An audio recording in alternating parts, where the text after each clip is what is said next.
Winter isolation changes people. It slows time. It dulls sound. And in some towns, it leaves no room for escape. This is Vesper Shroud.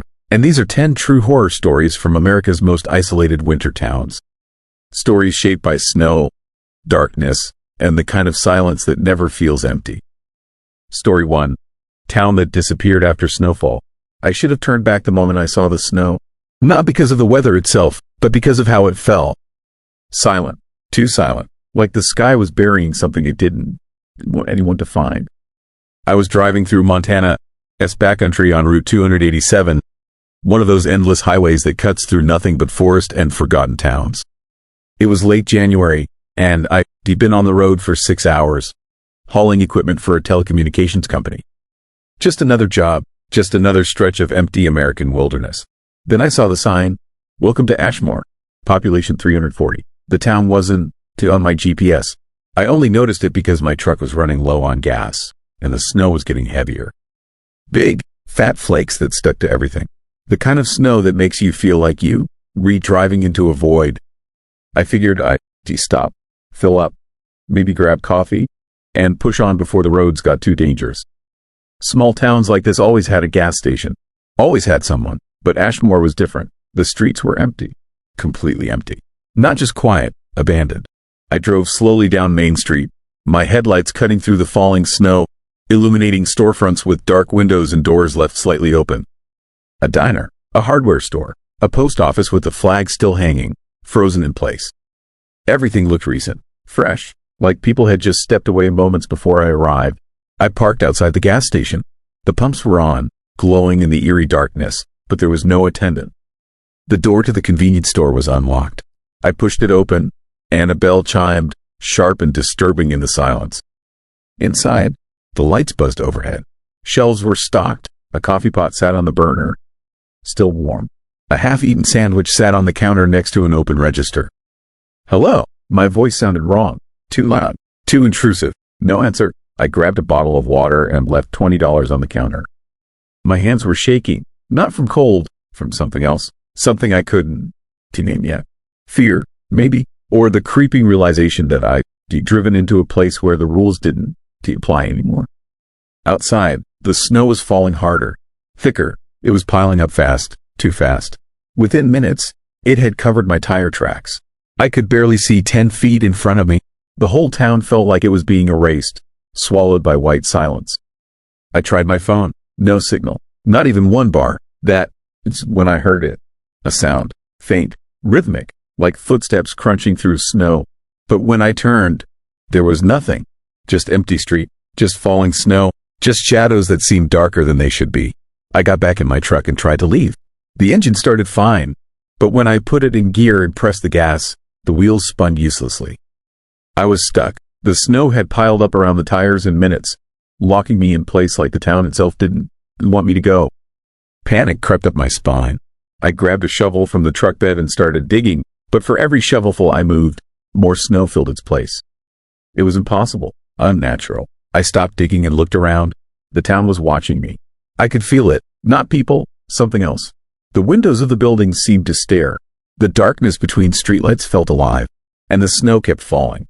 Silent, relentless, burying everything. I had no choice. I needed shelter. I needed to figure out what the hell was happening. The nearest building was the diner. The door hung open, moving slightly in the wind. I stepped inside, and the warmth hit me immediately. The heat was still on. The overhead lights flickered but stayed lit. Booths lined the walls, and the smell of coffee lingered in the air. On one of the tables sat a plate of eggs and toast. Still warm. A fork rested beside it, like someone had just taken a bite. I searched the kitchen. The grill was still hot. Pans hung neatly on hooks. A calendar on the wall showed today, its date circled in red ink. Beneath it, someone had written, "They came with the snow." My stomach turned. I moved to the window and looked out. The street was buried now. Snow was halfway up the storefronts. My truck was almost invisible. And then I saw them. Figures, standing in the snow. At first, I thought they were people. But they didn't. They moved like people. They stood perfectly still, half hidden in the white haze, watching. I counted 5, then 7, then more. They were scattered across the street, silent and motionless, like statues. Their faces were pale, too pale, And their eyes, God, their eyes were black. Completely black. Empty. I stepped back from the window, my heart hammering. That's when I noticed the door to the back room was open. A dim light flickered inside. I didn't want to go in. Every instinct told me not to. But I had to know. I had to understand what happened here. The back room was small. Storage shelves lined the walls, stocked with canned goods and supplies. But in the center of the room, on the floor, was something horrifying. A circle, drawn in ash or charcoal. Inside it were symbols I didn't recognize. Old symbols, strange symbols. And around the circle were objects. Candles burned down to stumps, photographs of families, and chains. Heavy iron chains bolted into the floor. Someone had tried to keep something out, or keep something in. I heard the footsteps again, closer this time, right outside the diner. I ran to the front and locked the door, but I knew it wouldn't matter. Whatever was out there didn't need doors. The figures had moved. They were closer now, surrounding the diner, pressing against the windows, their black eyes staring, unblinking, hungry. I backed into the corner, my breath coming in short gasps. The lights flickered, once, twice, then went out completely. In the darkness, I heard whispers. Dozens of them, voices layered on top of each other, speaking words I couldn't understand. The temperature dropped, my breath came out in clouds. And then, through the window, I saw the snow begin to glow.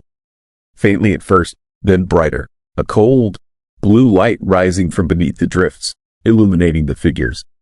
They weren't standing anymore. They were sinking, slowly disappearing into the snow, like it was pulling them down. And as they sank, they reached out toward the diner. Toward me. I realized then what had happened to Ashmore. The town hadn't been abandoned. It had been taken, claimed, by whatever lived beneath the snow. The people hadn't left. They'd been pulled under, one by one, until there was no one left. And now it wanted me. The door rattled. The windows cracked. The whispers grew louder, more insistent, more terrifying. I could hear my name in the chaos.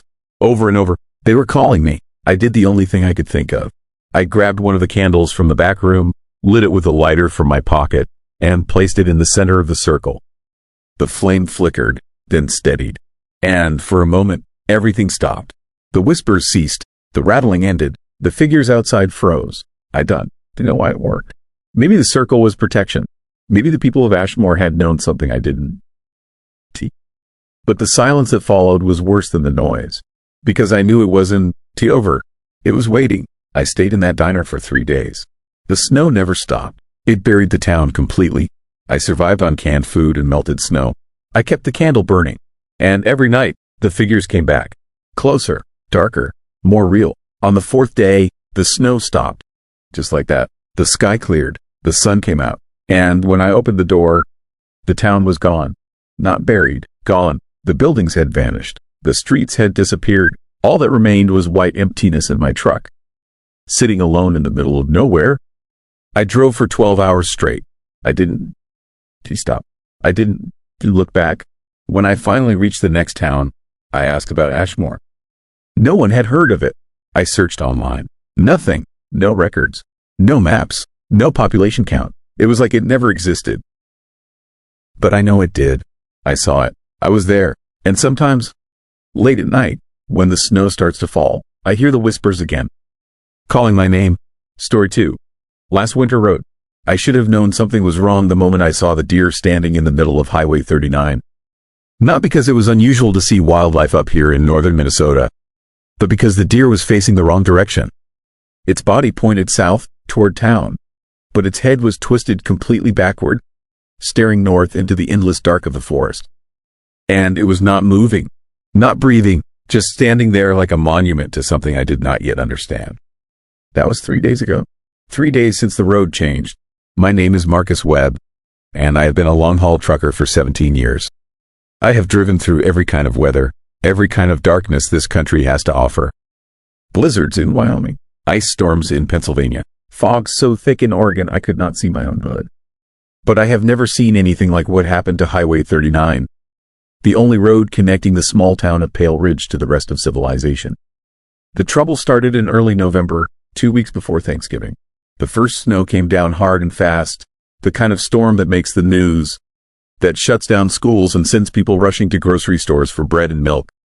The highway department closed Highway 39 as a precaution, just like they did every bad winter. Standard procedure. They said it would reopen in a few days once the plows cleared the way. But it did not reopen in a few days. And when it finally did, it was not the same road anymore. I was hauling a load of industrial equipment from Duluth to a warehouse just outside Pale Ridge when I got the call that the highway was open again. Relief flooded through me. I had been stuck in a motel outside of town for 5 days, watching the snow pile up, watching my delivery deadline slip further and further away. The dispatcher told me the road was clear, conditions were good, and I should make the run before another storm rolled in. I should have listened to the fear in his voice, that slight tremor when he said the word, clear. Like he was not sure he believed it himself. The highway looked normal at first, freshly plowed, black asphalt cutting through walls of white snow piled high on either side. The afternoon sun was already setting, painting the sky in shades of bruised purple and dying orange. I turned on my headlights and pulled onto Highway 39, feeling the familiar rumble of the engine, the weight of the trailer behind me. Mile marker 47 passed on my right, then 46, then 45. The numbers counting down like a timer I could not see. That is when I noticed the smell. Even with my windows closed, even with the heater blowing hot air, I could smell it. Rot, decay, the sickly sweet stench of something dead and left to spoil. I checked my cab, thinking maybe a mouse had died in the vents, but the smell was coming from outside. From the road itself, at mile marker 42, I saw the first tree. It was a massive pine, easily 100 feet tall, growing right through the middle of the southbound lane. Not beside the road, not near the shoulder. Through it, the asphalt buckled and cracked around the trunk like the earth had vomited it up overnight. Fresh snow dusted its branches. I slowed down, my hands tight on the wheel. Trees do not grow through highways. Not in a matter of days. Not ever. But there it was, undeniable and impossible, forcing me to swerve into the northbound lane to get around it. My radio crackled. Static hissed through the speakers. And then a voice, distant, distorted. It sounded like a woman crying, but the words were wrong, backwards, like someone playing a recording in reverse. I jabbed the power button, killing the sound, but my hands were shaking now. Mile marker 40, the deer, that is where I saw it, standing in the middle of my lane with its head twisted backward, eyes wide and glassy, reflecting my headlights. I laid on the horn. Nothing, no movement, no life. I stopped the truck 20 feet away and stared at the thing. The deer, its mouth hung open. Something dark dripped from its tongue. Not blood, something thicker, blacker. It pooled on the road beneath it, steaming in the cold air. I sat there for 5 minutes, maybe 10, waiting for it to move, waiting for it to prove it was alive. But it never did. Finally, I put the truck in reverse, backed up, and drove around it using the shoulder, my tires crunching through deep snow. When I looked in my side mirror, the deer was gone. The road behind me was empty. That is when the fear really set in, the kind of fear that lives in your stomach, cold and heavy like swallowed ice. Mile marker 38. The road curved east, following the tree line. The sun was completely gone now, and the darkness felt wrong. Too thick, too complete. My headlights seemed dimmer, like they were being absorbed by something I could not see. The snow on either side of the road had changed too. It was not white anymore. It was gray, ashen, and there were shapes in it. Human-shaped indentations, like bodies had been pressed into the snow and then removed, leaving only their shadows behind. I counted 12 of them before I stopped looking. My phone buzzed. A text from the dispatcher. How far out are you? I glanced at the odometer. I had been driving for 40 minutes, but according to the mile markers, I had only gone 5 miles. That was impossible. At 50 miles per hour, I should have covered over 30 miles by now. I texted back, something's wrong with the road. No response, no signal. My phone showed full bars, but the message would not send. Mile marker 35. A rest stop appeared on my right. I had driven this highway dozens of times over the years, and there had never been a rest stop at mile marker 35. But there it was, a small gravel parking lot. A single wooden building with a rusted metal roof. A sign that read, restrooms, in faded letters. And there were cars in the parking lot. 6 of them, covered in snow. Old models from the 70s and 80s. Their tires flat, their windows fogged from the inside. I did not stop. I kept driving. But as I passed, I saw movement in one of the cars. A shadow behind the fog glass. A hand pressed against the window. Fingers splayed wide. Too many fingers. 7 on one hand. My foot pressed harder on the gas. The engine roared. The speedometer climbed to 60. Then 70. But the mile markers kept crawling by. 34, 33, 32, each one taking longer than the last. At mile marker 30, the trees vanished. Both sides of the road opened up into flat, empty fields of gray snow stretching to the horizon. No houses, no fences, no power lines, just emptiness. And in that emptiness, standing perfectly still, were people. Hundreds of them, maybe thousands, all facing the road, all watching me pass. Men, women, children, wearing clothes from different decades. Some in modern winter coats, some in old-fashioned dresses and suits, some in nothing at all, their skin blue-white and frozen. Their eyes followed my truck. Their heads turned slowly, tracking my movement, but their bodies never moved. I was crying now. I am not ashamed to admit it. I was crying and praying and begging for the road to end, for the town to appear, for anything to make sense again. Mile marker 25. The road split. 2 highways, identical, stretching into the darkness. No signs, no directions. I chose the right fork because it felt right. It was not right. Within minutes, the trees returned, but they were wrong. Dead, blackened. Their branches twisted into shapes that looked like hands reaching toward the sky. And hanging from those branches were things. Objects I could not quite identify. They swayed in a wind I could not feel. Chimes made of bone and metal. Dolls with empty eye sockets. Photographs nailed to the bark. Faces scratched away. Mile marker 20. I saw the truck. My truck, parked on the shoulder. Hazard lights blinking. The same model. The same company logo on the door. I was looking at myself stopped on the side of the road. I kept driving. I did not stop. I could not stop. As I passed, I saw the driver, his side door hanging open. I saw boot prints in the snow leading into the trees. I saw a dark shape moving in the tree line. Watching. Waiting. Mile marker 15. The pavement turned to dirt, then to gravel, then to frozen mud. My truck bounced and shuddered. The headlights flickered, the engine coughed. And then, finally, I saw lights ahead. Street lights, buildings, a town. But it was not Pale Ridge. The buildings were wrong. Too old, too broken. Windows shattered. Roofs collapsed. Signs hanging by rusted chains. The streetlights buzzed and flickered, casting everything in sickly yellow light. And in the center of town, in what should have been the main square, there was a hole. A massive pit dropping straight down into the earth. And from that pit came a sound. A low, rumbling hum that vibrated in my chest, in my teeth, in my skull. I stopped the truck. I had no choice. The road ended at the edge of the pit. And that is when I saw them climbing out. Figures, human-shaped but wrong. Their limbs too long, their movements too fluid. They crawled up the sides of the pit like insects, pulling themselves onto the street, turning their heads toward my truck. I threw the gear into reverse. The engine screamed. The tires spun. And somehow, impossibly, I was back on Highway 39.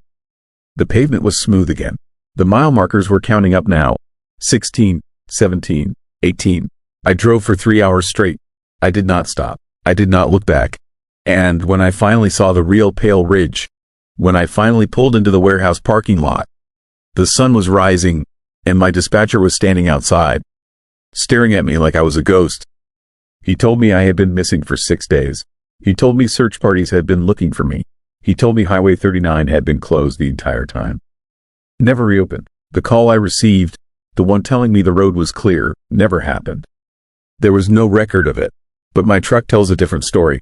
The odometer shows I drove 400 miles that night. My tires are shredded, worn down to nothing. And in the trailer, the equipment I was hauling is gone. In its place, there are 12 bodies, frozen solid, dressed in clothes from different eras. Their eyes wide open, their mouths twisted in silent screams. The police are investigating. They have questions I cannot answer. And every night, when I close my eyes, I hear that sound. That low, rumbling hum. And I know, somewhere out there in the darkness, Highway 39 is still open. Still waiting. Still hungry. And I know I will have to go back. Story 3. Radio that never went quiet. I knew something was wrong the moment the emergency broadcast wouldn't stop.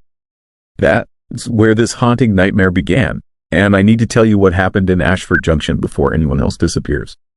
The winter of 2019 hit Colorado hard. I was driving through on Interstate 25, headed home to Denver after a job interview that fell through, when my GPS died somewhere between Fort Collins and Loveland. My phone had no signal. The snow was getting heavier, and the highway had become this creeping, unsettling ribbon of white disappearing into darkness. That is when I saw the exit sign for Ashford Junction, population 1,200, a town I'd never heard of despite driving this road 100 times. I took the exit. My fuel tank was half empty, and the nearest gas station according to my last cell signal was another 40 miles south. The road down into town was steep and winding, and through the blowing snow, I could barely see 10 feet ahead. That is when I heard it the first time on my truck, this radio. That horrifying, crackling sound of an emergency alert system activating. Not a test alert, this was live. This was real. All residents of Ashford Junction are instructed to remain indoors. Do not approach anyone you do not recognize. Emergency services are not responding to calls. This is not a test. Remain indoors. The voice was calm, mechanical, repeating every 15 seconds. I remember my hands gripping the steering wheel tighter. A scary, creeping sensation traveled down my spine. Emergency services not responding? What had happened? I'd seen no news, no warnings before I lost my signal. The eerie message kept looping, and I had this chilling realization that whatever was happening here, I was about to drive directly into it. The town appeared like a ghost materializing through the storm. Main Street was empty. Every shop window was dark. The streetlights cast these haunting shadows across the snow, creating shapes that looked almost alive. My heart was pounding as I pulled into the first gas station I found, a place called Midwest Express. The pumps outside were unlocked, somehow operational, and I desperately needed fuel. I filled my tank with shaking hands, watching the darkness around me, certain I was being watched from the shadows of those abandoned storefronts. Inside the station, I found the owner slumped in a chair behind the counter. Not dead, not exactly. His eyes were open, staring at nothing, and his skin had this disturbing grayish pallor. He wasn't responsive when I called out.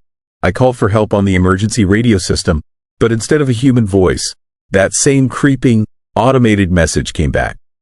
Do not approach anyone you do not recognize. Emergency services are not responding. That is when I truly understood something terrible had invaded this place. Something horrifying and unknown. I left without paying. The guilt I felt was nothing compared to the terror crawling up my neck. The radio in my truck wouldn't change stations. Every frequency, AM, FM, every single one, was broadcasting that same warning. That same terrifying voice telling people not to approach strangers. That same message repeating endlessly, like the town itself was speaking. The scary reality was setting in. I was trapped with whatever this was. I drove through the town slowly, looking for any sign of life, any hope. Houses had their curtains drawn. Car doors hung open on driveways. In one yard, I saw what looked like clothes scattered across the snow, but no bodies. The most unsettling part was the silence. No cars, no voices, no normal sounds of life. Just the wind in that relentless, chilling emergency broadcast filling the emptiness.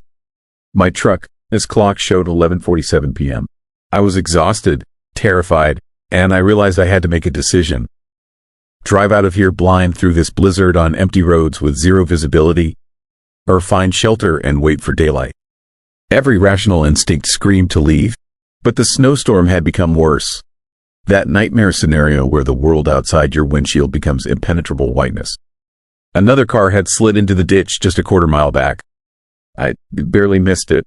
I found the Ashford Inn at the edge of town, a 2-story building that looked like it had been frozen in time since the 1970s. The front door was unlocked. Inside, the lobby was warm, and a fire was burning in the fireplace, recently tended. That disturbing detail made my skin crawl. Someone had been here. Someone might still be here. The emergency broadcast was louder inside somehow, like multiple radios were playing the message simultaneously from different rooms. The front desk was abandoned.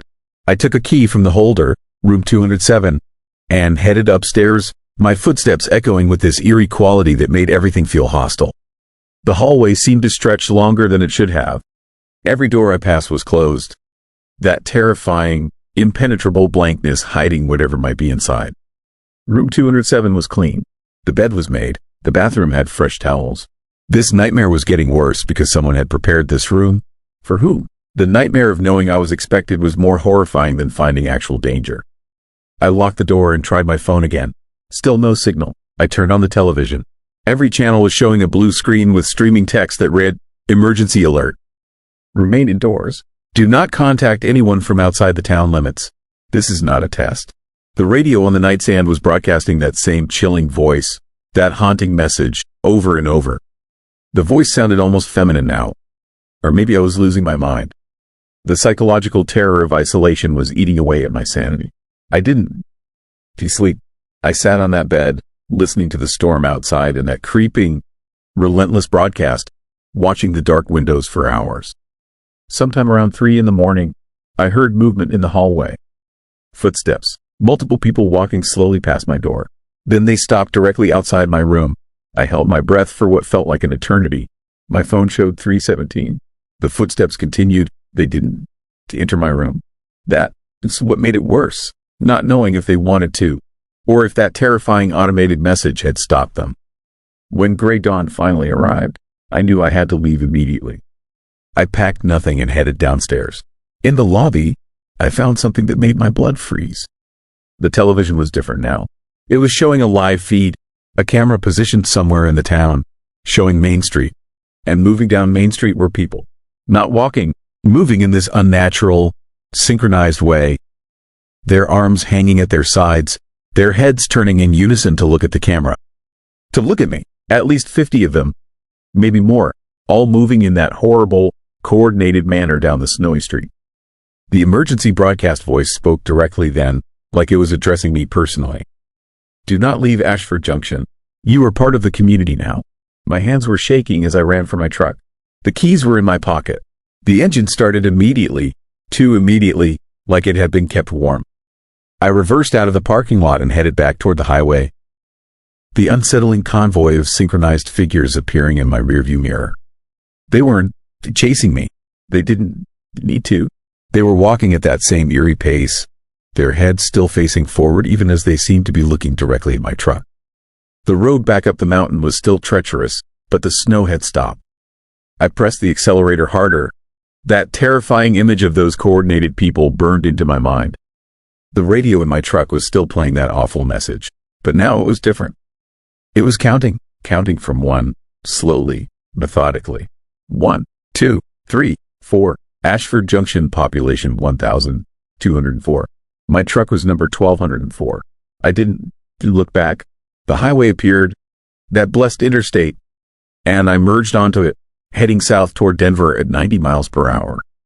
I called the police from a gas station outside Loveland and reported what I'd seen. They sent someone to Ashford Junction.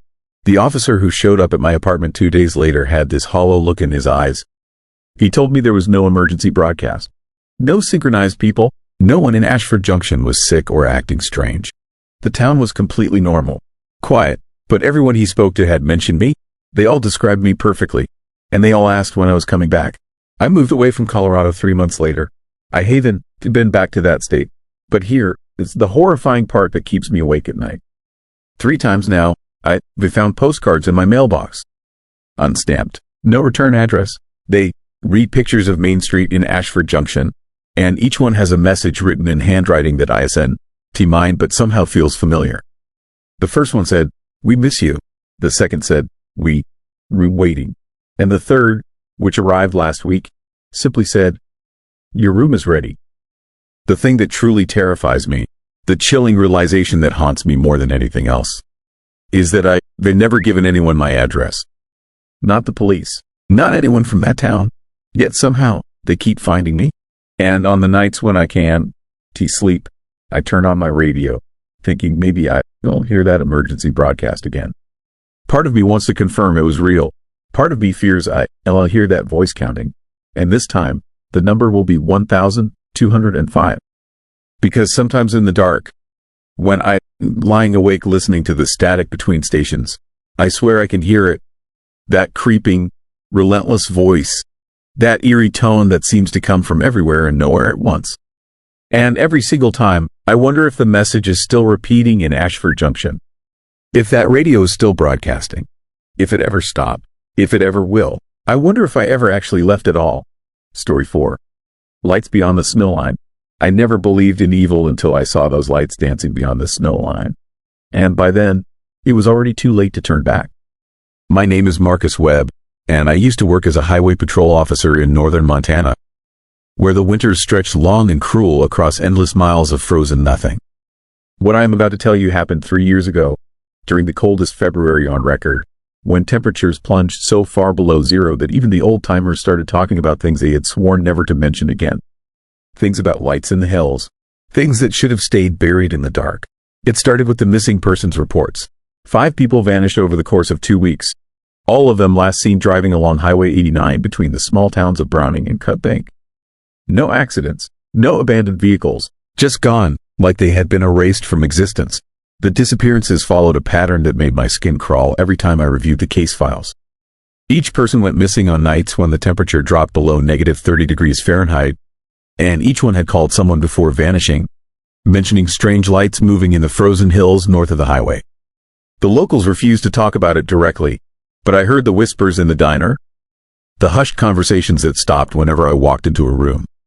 Old farmers and ranchers who had lived through 60 Montana winters suddenly looked frightened, their weathered faces tight with a fear that seemed ancient and primal. One elderly woman grabbed my arm outside the grocery store, her fingers like ice through my jacket, and whispered 3 words that would haunt me forever.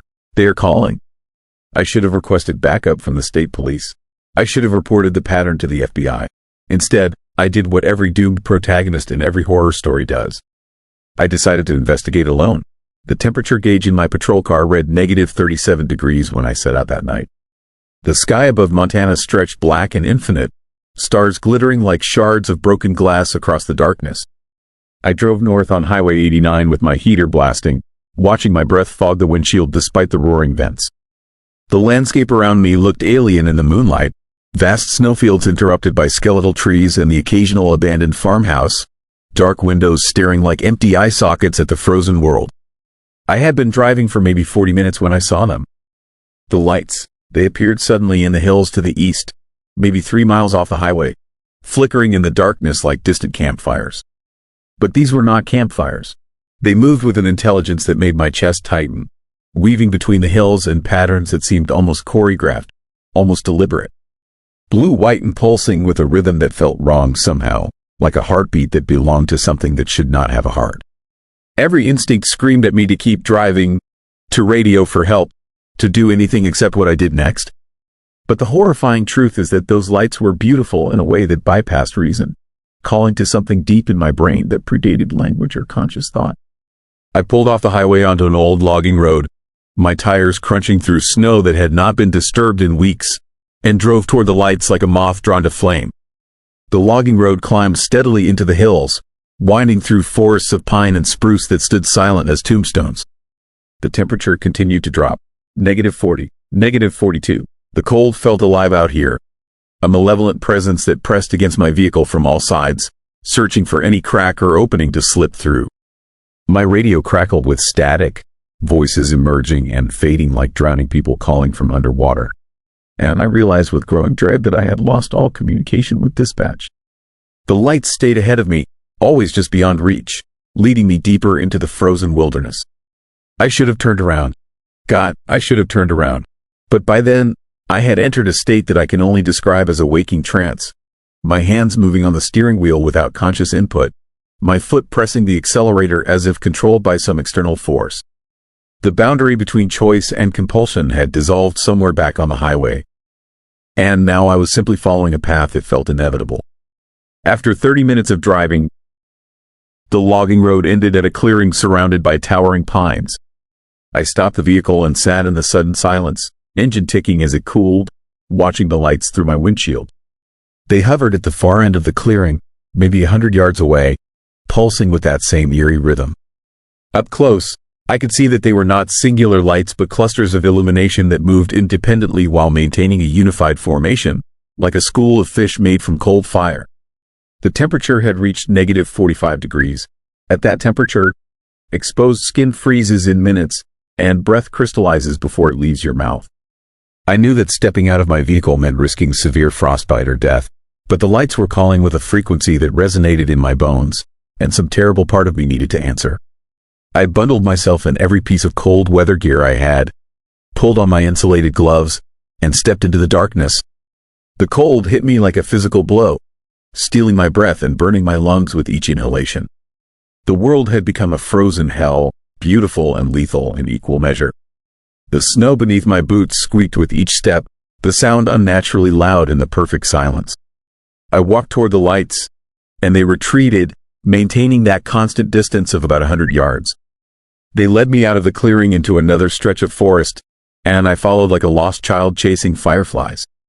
The pine trees around me stood motionless, their branches heavy with snow that gleamed silver in the moonlight. Everything felt suspended, trapped in a moment that existed outside normal time. That is when I saw the first body. It lay half buried in a snowdrift, frozen solid, eyes open and staring at the sky. I recognized the face from the missing persons reports. Daniel Marsh, 38 years old, disappeared 2 weeks ago while driving home from his shift at the lumber mill. His mouth was open in a silent scream, and frost had formed intricate patterns across his skin like lace made from ice. But what made my stomach turn was his expression. Not fear, not pain, something worse, ecstasy, like he had seen something wonderful in his final moments. Something so beautiful that it had killed him with joy. I stumbled backward and nearly fell over another body. Then another. All 5 missing people lay scattered in the snow like discarded dolls, all frozen in positions of reaching toward something, all wearing that same terrifying expression of rapture. The lights pulsed brighter, and I understood with sudden, horrible clarity that these people had not been murdered. They had been called, just like I was being called now, drawn into the frozen darkness by something that wore beauty as a mask for something ancient and hungry. The lights began to descend. They dropped from their position among the trees and moved toward me with increasing speed, and I could finally see what they truly were. Not lights, entities, beings made from cold and darkness that had learned to mimic illumination the way a deep-sea predator mimics bioluminescence.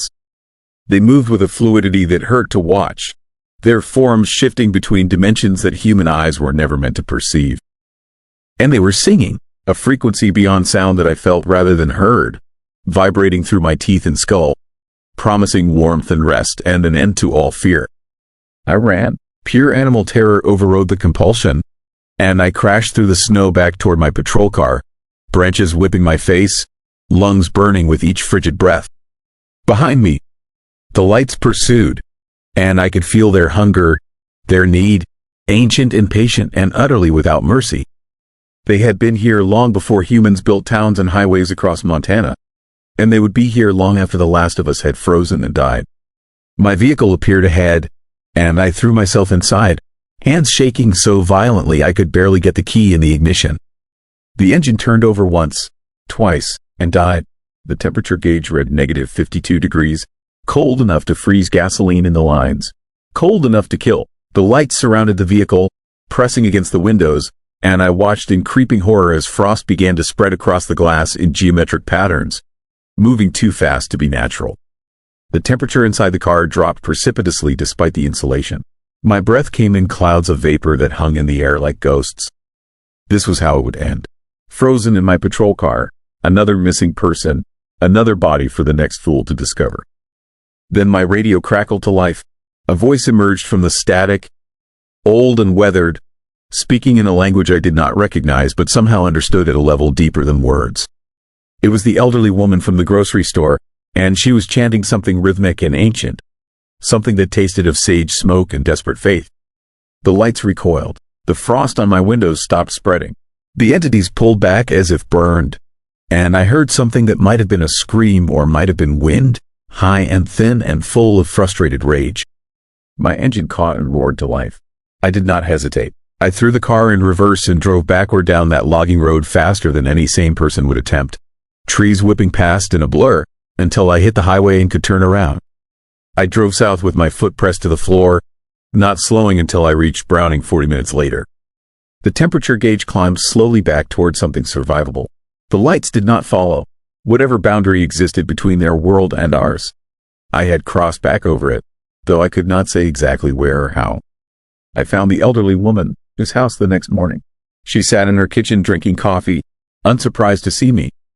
She explained in calm, matter-of-fact tones that her grandmother had taught her the chant. and her grandmother, his grandmother before that, passed down through generations of people who had lived in these hills long before Montana had a name. The entities in the darkness were old, she said, older than human memory, and they emerged during the deepest cold to feed on something essential in human souls. The lights were how they hunted, beautiful and hypnotic and deadly. I filed my report the next day and requested a transfer. Nobody questioned it. The case of the missing 5 was quietly closed and attributed to exposure and misadventure in severe weather. Their bodies were never recovered. I suspect they are still out there, frozen in the snow, smiling at the sky. I live in Arizona now, where the temperature never drops below freezing and the sky stays bright and empty. But sometimes, on the clearest nights, I look up at the stars and remember those lights dancing beyond the snow line. I remember how beautiful they were, how they sang with voices like frozen bells, how easy it would have been to stop running and let them take me. The terrifying truth is that part of me still wants to go back. Part of me still hears them calling across 1,000 miles of distance, patient and hungry and eternal. They are waiting in the frozen darkness beyond the snow line, and they will always be waiting, for me and for anyone else foolish enough to chase mysterious lights into the killing cold of a Montana winter. The temperature is dropping tonight, even here in the desert, and somewhere far to the north. I know the lights are dancing again. Story 5. Motel that stayed open. I should have kept driving. This is what everyone says after something terrible happens, right? But when you read 3 hours past midnight on a highway that seems to stretch into nothing, and your gaslight has been screaming at you for 20 miles, you don't get to be picky. The snow was coming down so hard I could barely see 10 feet ahead, and that's when I saw it. The neon sign cutting through the darkness like a knife. Vacancy. 2 simple words that felt like salvation. The Riverside Motel sat alone on a stretch of Montana highway I'd never traveled before. My GPS had rerouted me here after an accident closed the main road, sending me through back roads I didn't know existed. The motel looked like it belonged to another era, all that vintage roadside Americana you see in old photographs. Red brick, white trim, a flickering neon sign that buzzed loud enough to hear through my closed windows. But here, it's the thing that should have sent me driving right past it. There was no town, no gas station, no diner, no houses, just endless snow-covered fields stretching into the night, and this one motel glowing in the middle of nowhere like some kind of beacon. I pulled into the parking lot, my tires crunching on fresh snow that looked undisturbed except for one set of tracks leading to the office. The lot had space for maybe 30 cars, but mine was the only vehicle I could see. The wind howled across the empty plains, carrying snow that stung my face when I opened the door. That's when I noticed how quiet everything was beneath the wind. No highway sounds, no distant train whistles, nothing but that awful, oppressive silence that makes your ears ring. The office was warm, almost too warm, and smelled like burned coffee and something else I couldn't identify. Something sweet and rotten at the same time. Behind the desk sat a woman who looked about 60, with gray hair pulled back so tight it seemed to stretch her skin. Her smile was wide, too wide, and her eyes didn't quite match it. They were dark and empty, like looking into 2 deep wells at midnight. "Rough night for traveling," she said, her voice carrying a strange echo in the small space. "You're lucky we stay open year-round. Most places out here close up for winter. Town, it's been pretty quiet lately." I asked about the town, about where everyone was. Her smile never wavered as she slid an old-fashioned registration card across the desk. The paper was yellowed, and the pen she offered had a chain attached to it, as if guests might steal it. As if there were any guests. "Oh, folks come and go," she said, her fingers drumming on the desk with a rhythm that felt wrong, too fast, too eager. "We like to keep the lights on, though. Never know when someone might need a place to stay." The room key was an actual key, brass and heavy, with a plastic tag marked 12. She pointed down the covered walkway, past windows that reflected nothing but darkness. As I walked to my room, I glanced through those windows at the rooms beyond. Every curtain was drawn tight, every door was closed, but behind several doors, I could see light seeping out from underneath, thin yellow lines in the dark. Someone else was staying here, multiple someones, but the parking lot had been empty. Room 12 was at the far end of the building, tucked into the corner where the motel formed an L shape. The key stuck in the lock, resisting, before finally turning with a grinding sound that made my teeth hurt. Inside, The room looked frozen in 1987. Floral bedspread, boxy television, wallpaper with a pattern that seemed to shift when I wasn't looking directly at it. The heating unit under the window rattled to life, blasting air that smelled like dust and decay. I tried my phone. No signal. Not even one bar. The television offered nothing but static on every channel, white noise that sounded almost like whispering if you listened too carefully. I remember standing there, exhausted and cold, telling myself it was just an old motel in the middle of nowhere. Nothing scary about that. Nothing horrifying. Just bad luck and bad weather. That first night, I heard the footsteps. They started around 2 a.m, slow and deliberate, pacing back and forth in the room above mine. Except there was no second floor. The Riverside Motel was a single-story building. I'd seen that clearly when I pulled in. But the footsteps were unmistakable. Heavy boots walking in measured steps, back and forth, for hours. When I finally worked up the courage to step outside and look up, I saw nothing but a flat roof covered in undisturbed snow. Morning came gray and dim, the sun hidden behind clouds that looked like they'd been there forever. I needed gas desperately, so I walked back to the office to ask about the nearest station. The same woman sat behind the desk, wearing the same clothes, holding the same position, as if she hadn't moved all night. When I asked about gas, her smile grew wider. Closest station is about 40 miles east, she said. But the roads are pretty bad right now. Might want to wait for the plows. They usually come through. Eventually. Something in the way she said eventually made my skin crawl. I asked about the other guests, pointing out the lights I'd seen under other doors. Her expression didn't change, but something flickered behind those dark eyes. Something that looked almost like hunger. We keep some rooms lit for atmosphere, she said. Helps the place feel less empty. But you are only guest right now. Been quiet all week. I knew she was lying. I heard those footsteps, impossible as they were. And as I walked back to my room, I saw one of the curtains twitch in room 7. Just a small movement, but enough to see a shadow pull back from the window. Someone was watching me. The day dragged on with that strange, unsettling quality where time feels thick and slow. I tried to sleep but couldn't shake the feeling of being observed. Every creak, every gust of wind, every small sound seemed magnified and threatening. The wallpaper pattern really did seem to move now, subtly rearranging itself when I wasn't focusing on it. The mirror in the bathroom showed my reflection just a fraction of a second too late, as if it had to catch up with my movements. That's when I decided to explore. Fear makes you do strange things. Sometimes it paralyzes you, and sometimes it makes you need to understand what is wrong. I waited until dusk, when the light was failing and shadows grew long. Then I stepped out into the covered walkway. The temperature had dropped dramatically. My breath came out in thick clouds that hung in the still air. I walked slowly past each room, listening at every door. Room 1, silent. Room 2, silent. Room 3 had that light underneath, and when I pressed my ear to the door, I heard music. Old big band music, the kind my grandparents listened to, tinny and distant like it was playing on an ancient radio. But beneath the music, I heard something else. Breathing, heavy, labored breathing, as if someone was struggling with each breath. I knocked. The music stopped instantly. The breathing stopped. Everything stopped. Then, after a long moment, the light under the door went out, leaving that space in complete darkness. No response. No movement. Just sudden, absolute silence that felt aggressive in its intensity. Room 7 was next, the one where I'd seen the curtain move. The light was on here too, brighter than the others, almost harsh. When I knocked, I heard shuffling, like something heavy being dragged across the floor. The sound grew closer to the door, then stopped right on the other side. I could feel presence there. Something waiting just inches away from me with only a thin door between us. My hand was on the doorknob before I realized it, that brass knob cold as ice even through my glove. I started to turn it. You shouldn't do that. The voice came from behind me, and I spun around so fast I nearly fell. A man stood in the walkway, maybe 50 yards away, wearing a heavy coat crusted with snow. He looked solid, real, the first genuinely human thing I'd encountered since arriving. His face was weathered and kind, his eyes sad.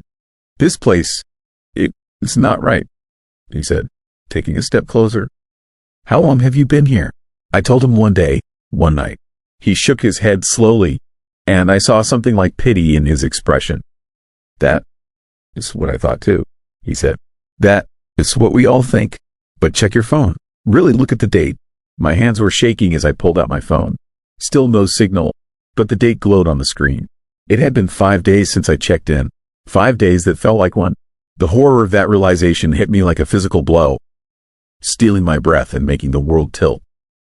"The motel, it does something," the man continued, his voice dropping to a whisper even though we were alone. "It keeps you. It feeds on you, slowly, day by day, except you don't notice the days passing. You think they've been here one night, maybe two, but look around. Really look." I did, and that is when I saw them. In the windows, behind those twitching curtains, faces were pressed against the glass. Dozens of them, pale and drawn, watching us with hollow eyes. Some of the faces looked fresh, almost normal. Others looked like they'd been there for years, their features sunken and wrong, barely human anymore. "We can't leave," the man said, and now I could see he was crying, silent tears freezing on his cheeks. "The road, it always brings you back here. The town, it disappeared years ago, swallowed up by whatever this place is. All that is left. And soon it'll be like us, another shadow in another room, waiting and watching and forgetting who you were." I ran. Pure panic drove me back to room 12, where I threw everything into my bag with shaking hands. The walls were closing in, that wallpaper pattern swirling now, undeniably moving, forming shapes that looked almost like reaching hands. I burst out of the room and ran for my car, my boots slipping on ice that hadn't been there before. The woman from the office stood in the parking lot, still smiling that terrible smile. Around her, other figures emerged from the shadows. The man who warned me, the people from the windows, all of them moving in that same slow, deliberate way, converging on me with patient inevitability. "You should really stay another night," the woman called out, her voice carrying impossibly far across the lot. "The roads are still so dangerous, and you look tired, so very tired." I was tired, exhausted, the kind of bone-deep weariness that makes you want to just give up and sleep forever. My car seemed miles away, and my legs felt heavy, each step requiring tremendous effort. The figures were getting closer, their faces becoming clearer in the sodium light of the parking lot, and I could see they were all missing something. Their eyes had no light, their smiles had no warmth. They were empty vessels, hollowed out by years of being trapped in this terrible place. The engine roared to life, and I threw the car into gear, tires spinning on ice before finally catching. I didn't look back as I accelerated out of that parking lot, didn't watch the motel shrink in my rearview mirror. I just drove, following the highway east, praying it would lead somewhere real. But here, it's the thing that haunts me, the disturbing truth that keeps me awake at night. I've been driving for what feels like hours, and I haven't seen another car. Haven't seen another building. The sun never seems to rise beyond that same gray twilight. And about 20 miles back, I passed a sign. Riverside Motel, next exit vacancy. I keep driving, but the fear creeping up my spine tells me the truth I don't want to face. The road goes in a circle. The motel never closed because it never needed to. Because everyone who finds it never really leaves.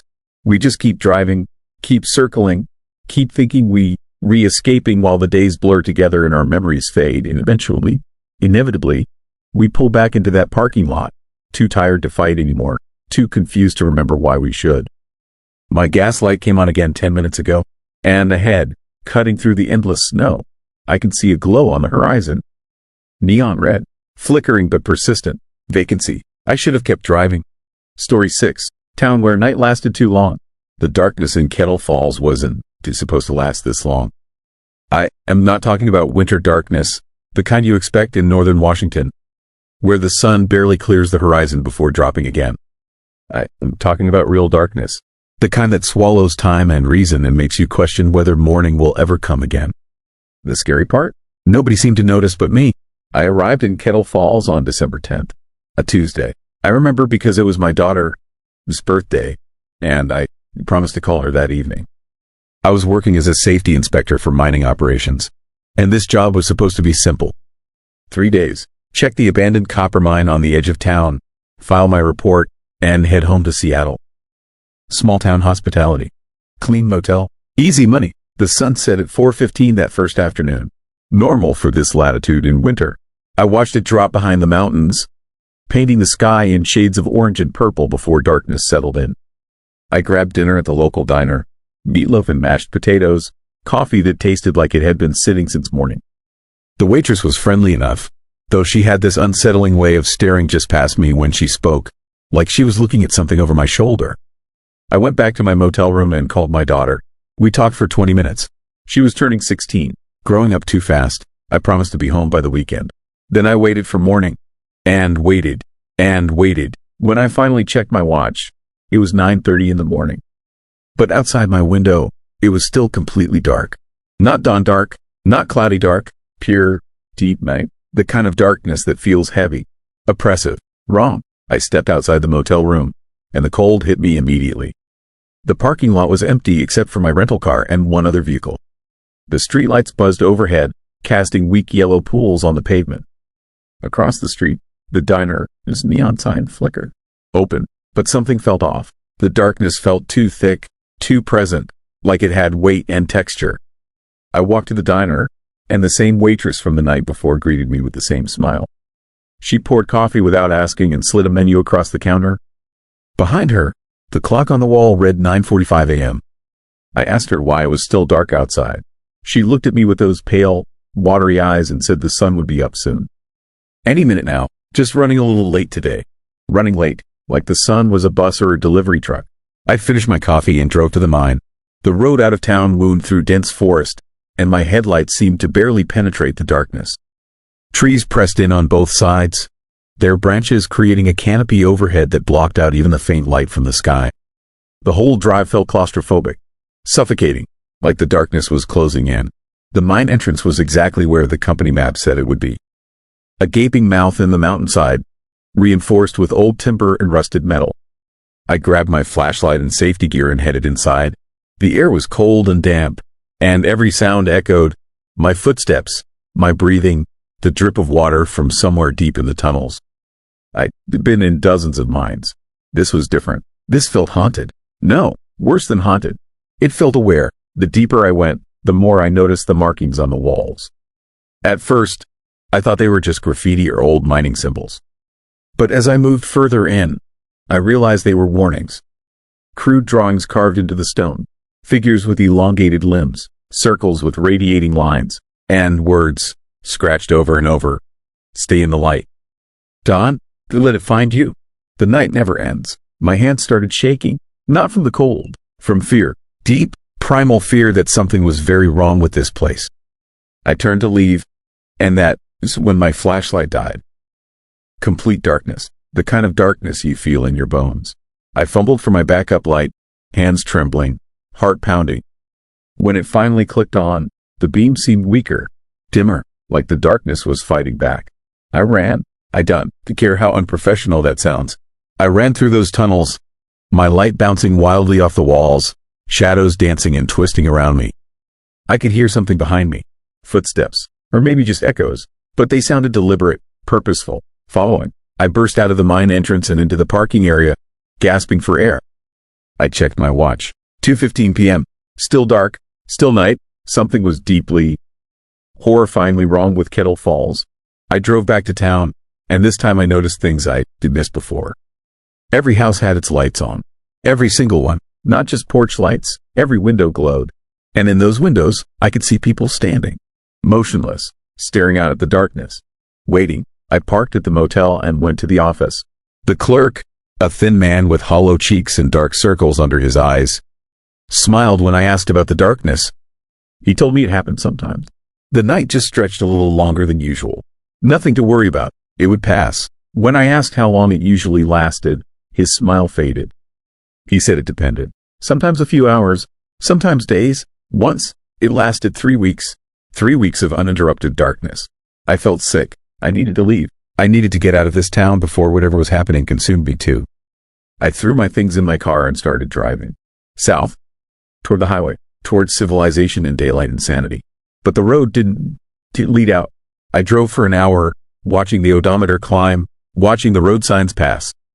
But when I finally stopped and checked my GPS, I was right back where I started. on the northern edge of Kettle Falls.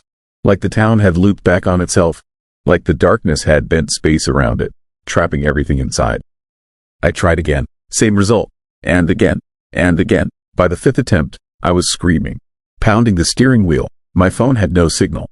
My GPS showed impossible readings, and the darkness pressed against the windows of my car like something alive, something hungry. I went back to the motel because I had nowhere else to go. That's when I started noticing the people changing. The waitress at the diner moved slower.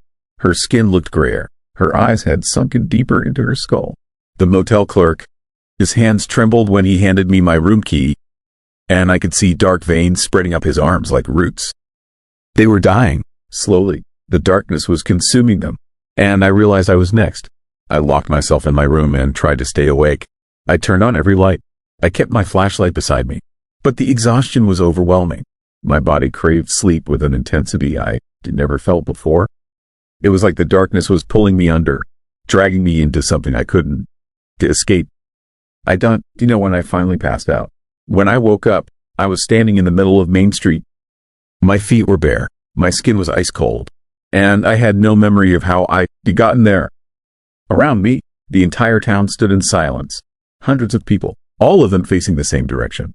North, toward the mine. Their eyes were open but vacant, empty, like they were waiting for instructions from something I couldn't see. I tried to run, but my legs wouldn't move. I tried to scream, but no sound came out.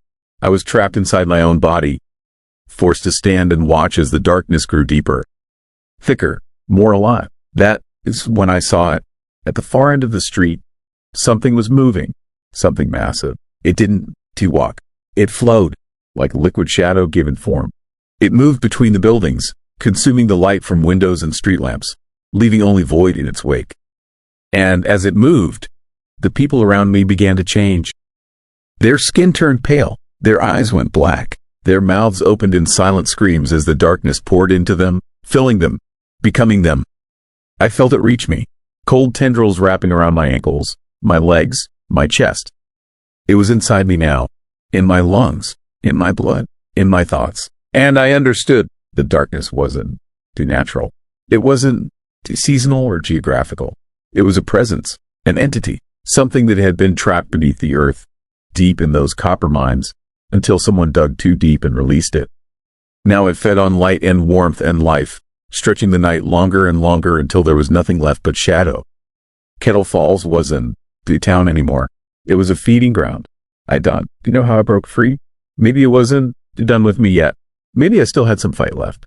But I woke up back in my motel room, drenched in sweat, my heart racing. The clock read 6 a.m., and outside my window, I saw the faintest hint of gray on the horizon. Dawn. Real dawn. I didn't waste time. I grabbed my keys and drove. This time, the road lit out. I passed the town limits, and the darkness fell away behind me like I crossed an invisible barrier. Within an hour, I was back in daylight. Real, warm, golden sunlight. I never filed my report. I never went back. I told the company the mine was unstable and should be sealed permanently. But here, it's the thing that keeps me awake at night. I've been watching the news, checking online forums, reading local reports from northern Washington. And I've seen the pattern. Every few years, Kettle Falls goes quiet. No posts, no updates, no one leaving or entering. Then, after weeks or sometimes months, activity resumes like nothing happened. The darkness is still there, still feeding, still stretching the night longer than it should be. And one day, I am terrified it won. He stopped. One day, that darkness will spread beyond Kettle Falls, beyond the mountains. And when it does, when night falls across America and doesn't lift, we'll finally understand what true horror feels like.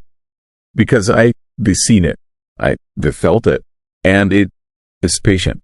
So terrifyingly patient, waiting for the moment when the sun forgets to rise at all. Story 7. Snowden Police Station.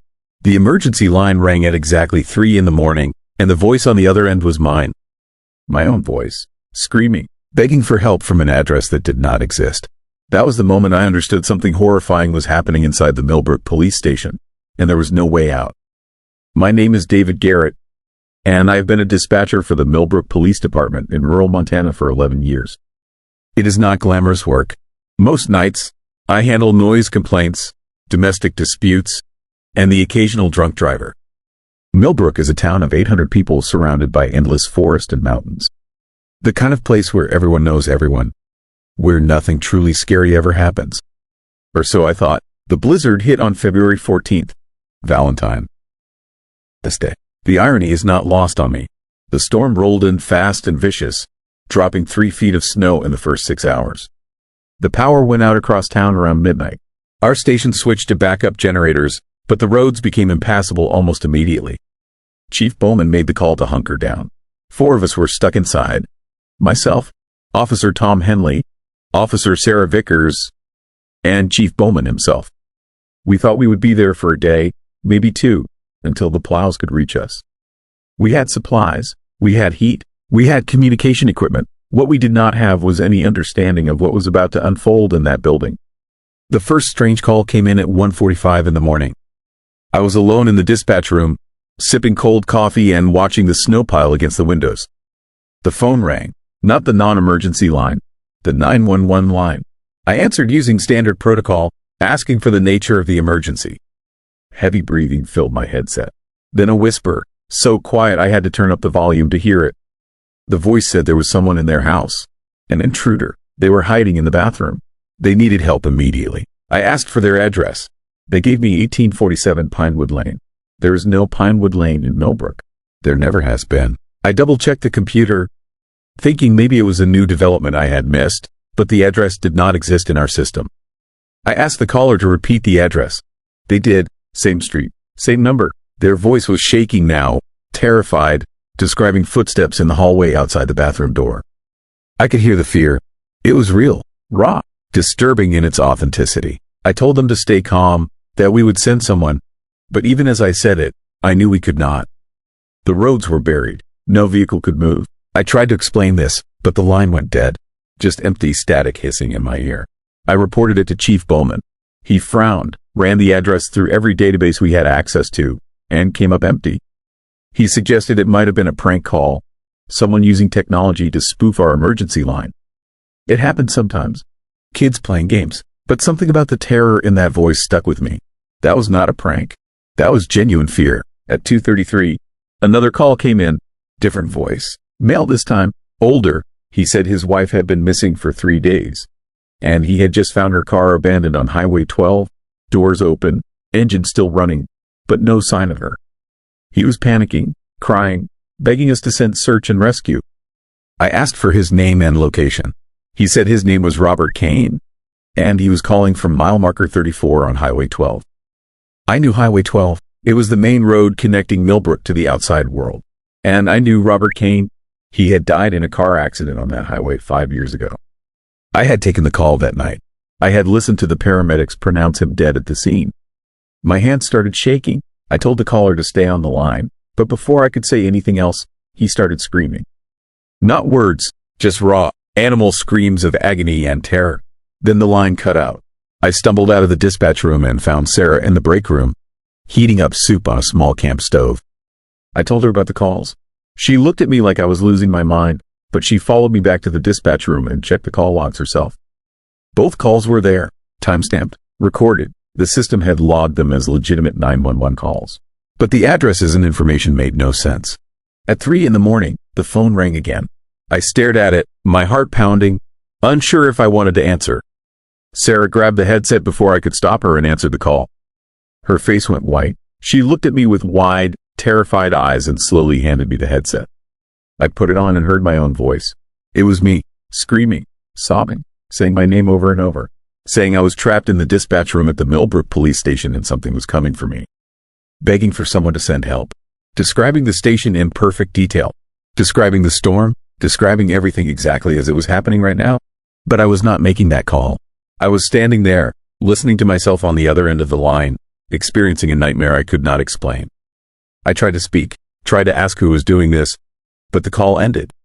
Just like the others, Sarah and I stood there in silence, the fear thick enough to choke on. She whispered that someone was messing with us, that it had to be a hacker, some kind of sick joke. But I could see in her eyes that she did not believe it. Neither did I. Chief Bowman called us all together in the main office area. He wanted to establish what was happening, to come up with a rational explanation. Tom suggested checking the building, making sure we were actually alone, that no one had broken in and was playing games with our equipment. It sounded reasonable. It sounded like something we could control. We split into pairs. Sarah and I took the west wing. Tom and the chief took the east. The station was not large. 6 offices, 2 holding cells, a small evidence room, a break room, storage closets, the dispatch room. We checked every door, every window, every possible entry point. Everything was locked. Everything was secure. The snow had piled so high against the exterior doors that opening them would have been impossible even if we wanted to. We were alone, completely alone, and yet the calls kept coming. At 4:15, the phone rang again. This time, Tom answered. He listened for maybe 10 seconds before his face twisted in confusion and horror. He said the caller was reporting a murder at the Millbrook police station. Right now, the caller described finding 4 bodies inside. 2 officers, 1 dispatcher, 1 chief, all dead, throats cut, blood everywhere. Tom asked who was calling. The voice on the other end said it was Officer Tom Henley, badge number 4192, and he was standing in the station right now, looking at the bodies, and he did not understand how this could have happened because one of the bodies was his own. Tom ripped the headset off and threw it across the room. He was shaking, his breath coming in short, panicked gasps. The chief tried to calm him down, but there was no calming any of us. The terror had settled deep into our bones. At 5 o'clock, all 4 phone lines rang simultaneously. We stood there, staring at the blinking lights, none of us willing to answer. The ringing filled the station, echoing off the walls, drilling into our skulls. It went on for 5 minutes, 10 minutes. Finally, Chief Bowman grabbed one of the lines and answered. I could not hear what was being said, but I watched his face drain of all color. He hung up and immediately picked up another line, then another, then the last one. Each time, his expression grew darker, more disturbed. When he finally put down the last phone, he looked at us and said every single call was from us. From the 4 of us, all calling at the same time, all reporting that we were dead. Sarah broke down. She started crying, saying she wanted to leave, wanted to get out, wanted to dig through the snow if she had to. Tom tried to force open the front door, but the snow had frozen solid against it, creating an impenetrable wall. We were trapped, truly trapped, and something in this building, something we could not see or understand, was playing with us. At 6:30, the call stopped. Sudden, complete silence. No ringing, no static, nothing. The quiet was somehow worse than the noise. We sat in the main office, exhausted, terrified, waiting for the next horror. The generators hummed, the wind screamed outside, and we waited. That is when I noticed the evidence room door was open. I knew we had checked it earlier. I knew it had been locked. But now it stood ajar, just a crack, darkness spilling out from inside. I pointed it out to the others. No one wanted to investigate. No one wanted to go near it. But we had to know. Chief Bowman and I approached together. He pushed the door open slowly. The room looked normal at first. Shelves lined with boxes, evidence bags, filed cases from years of minor crimes. But in the center of the floor was something that had not been there before. A police radio. Old, covered in dust, the kind we had not used in over a decade. And it was on, a red light glowing in the darkness. Static hissing from the speaker. Then a voice, garbled, distant, calling for help, giving our badge numbers. Describing a situation at the station. Describing us as suspects. Describing crimes we had not committed. Murders, disappearances, horrors we could not comprehend. I picked up the radio. The moment my fingers touched it, the voice changed. It became clear. It became mine, and it said something that made my blood turn to ice. It said the calls were not coming from outside. They were coming from later, from hours ahead, from a future where we were already dead.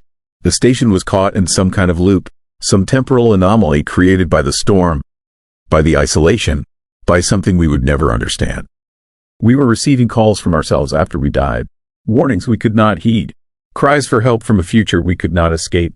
The radio went silent. I dropped it. It clattered on the floor and split open, revealing nothing inside.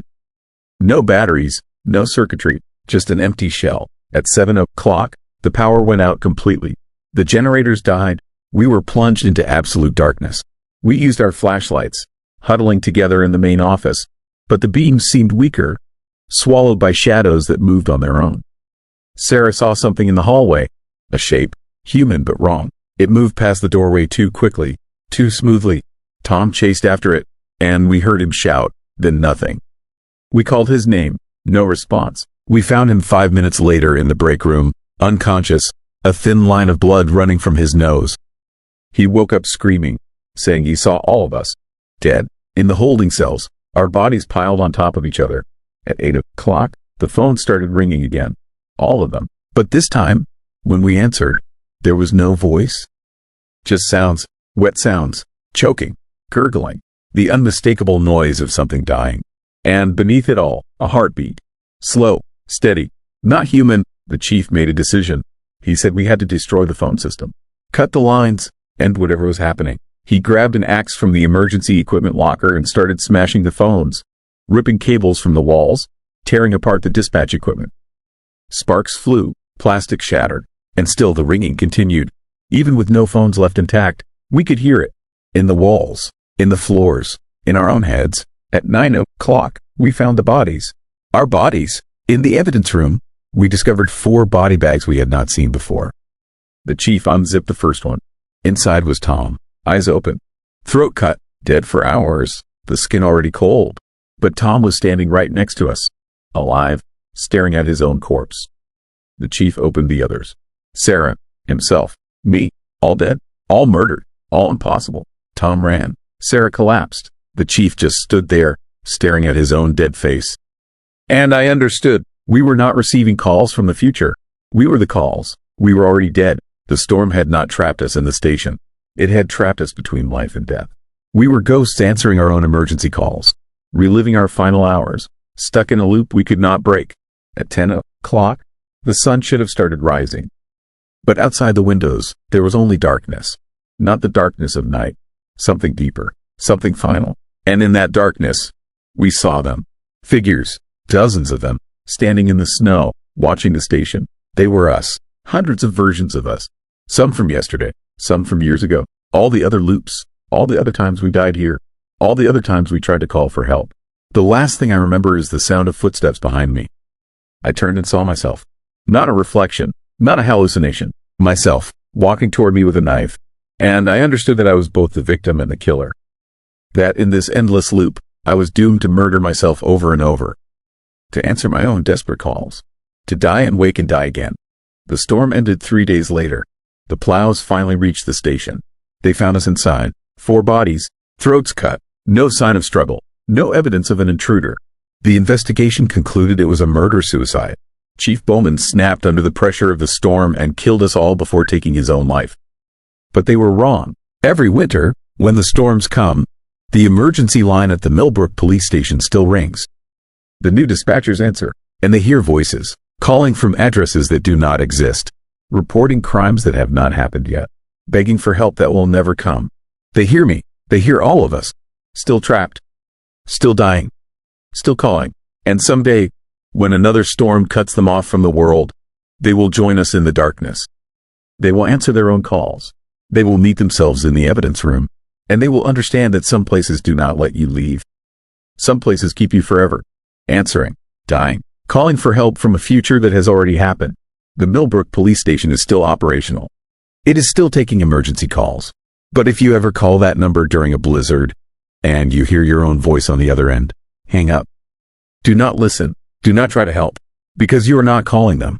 They are calling you from where they are now, from where you will be, from the place between the storm and the silence, where the dead keep working, keep answering, keep dying, forever.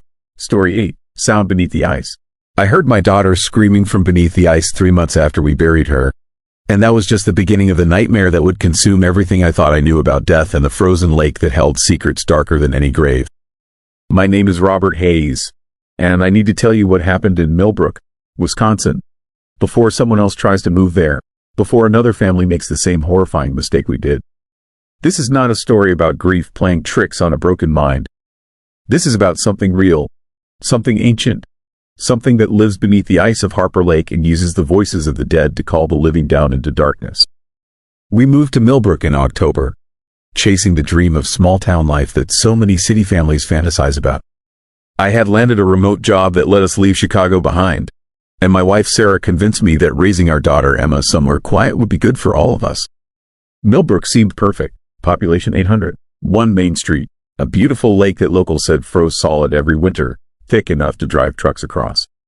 The kind of place where everyone knew everyone, where you could leave your doors unlocked and your kids could play outside without constant supervision. The first warning came from our neighbor, an old man named Eugene who lived alone in the house next to ours. He came over the day we moved in, bringing cookies his late wife had apparently loved to bake, though I noticed his hand shook as he held the plate. He seemed friendly enough until Sarah mentioned how excited Emma was about ice skating on the lake that winter. Eugene's face went pale, and he gripped my arm with surprising strength for someone in his 70s. He told us to keep Emma away from Harper Lake after dark, especially in winter.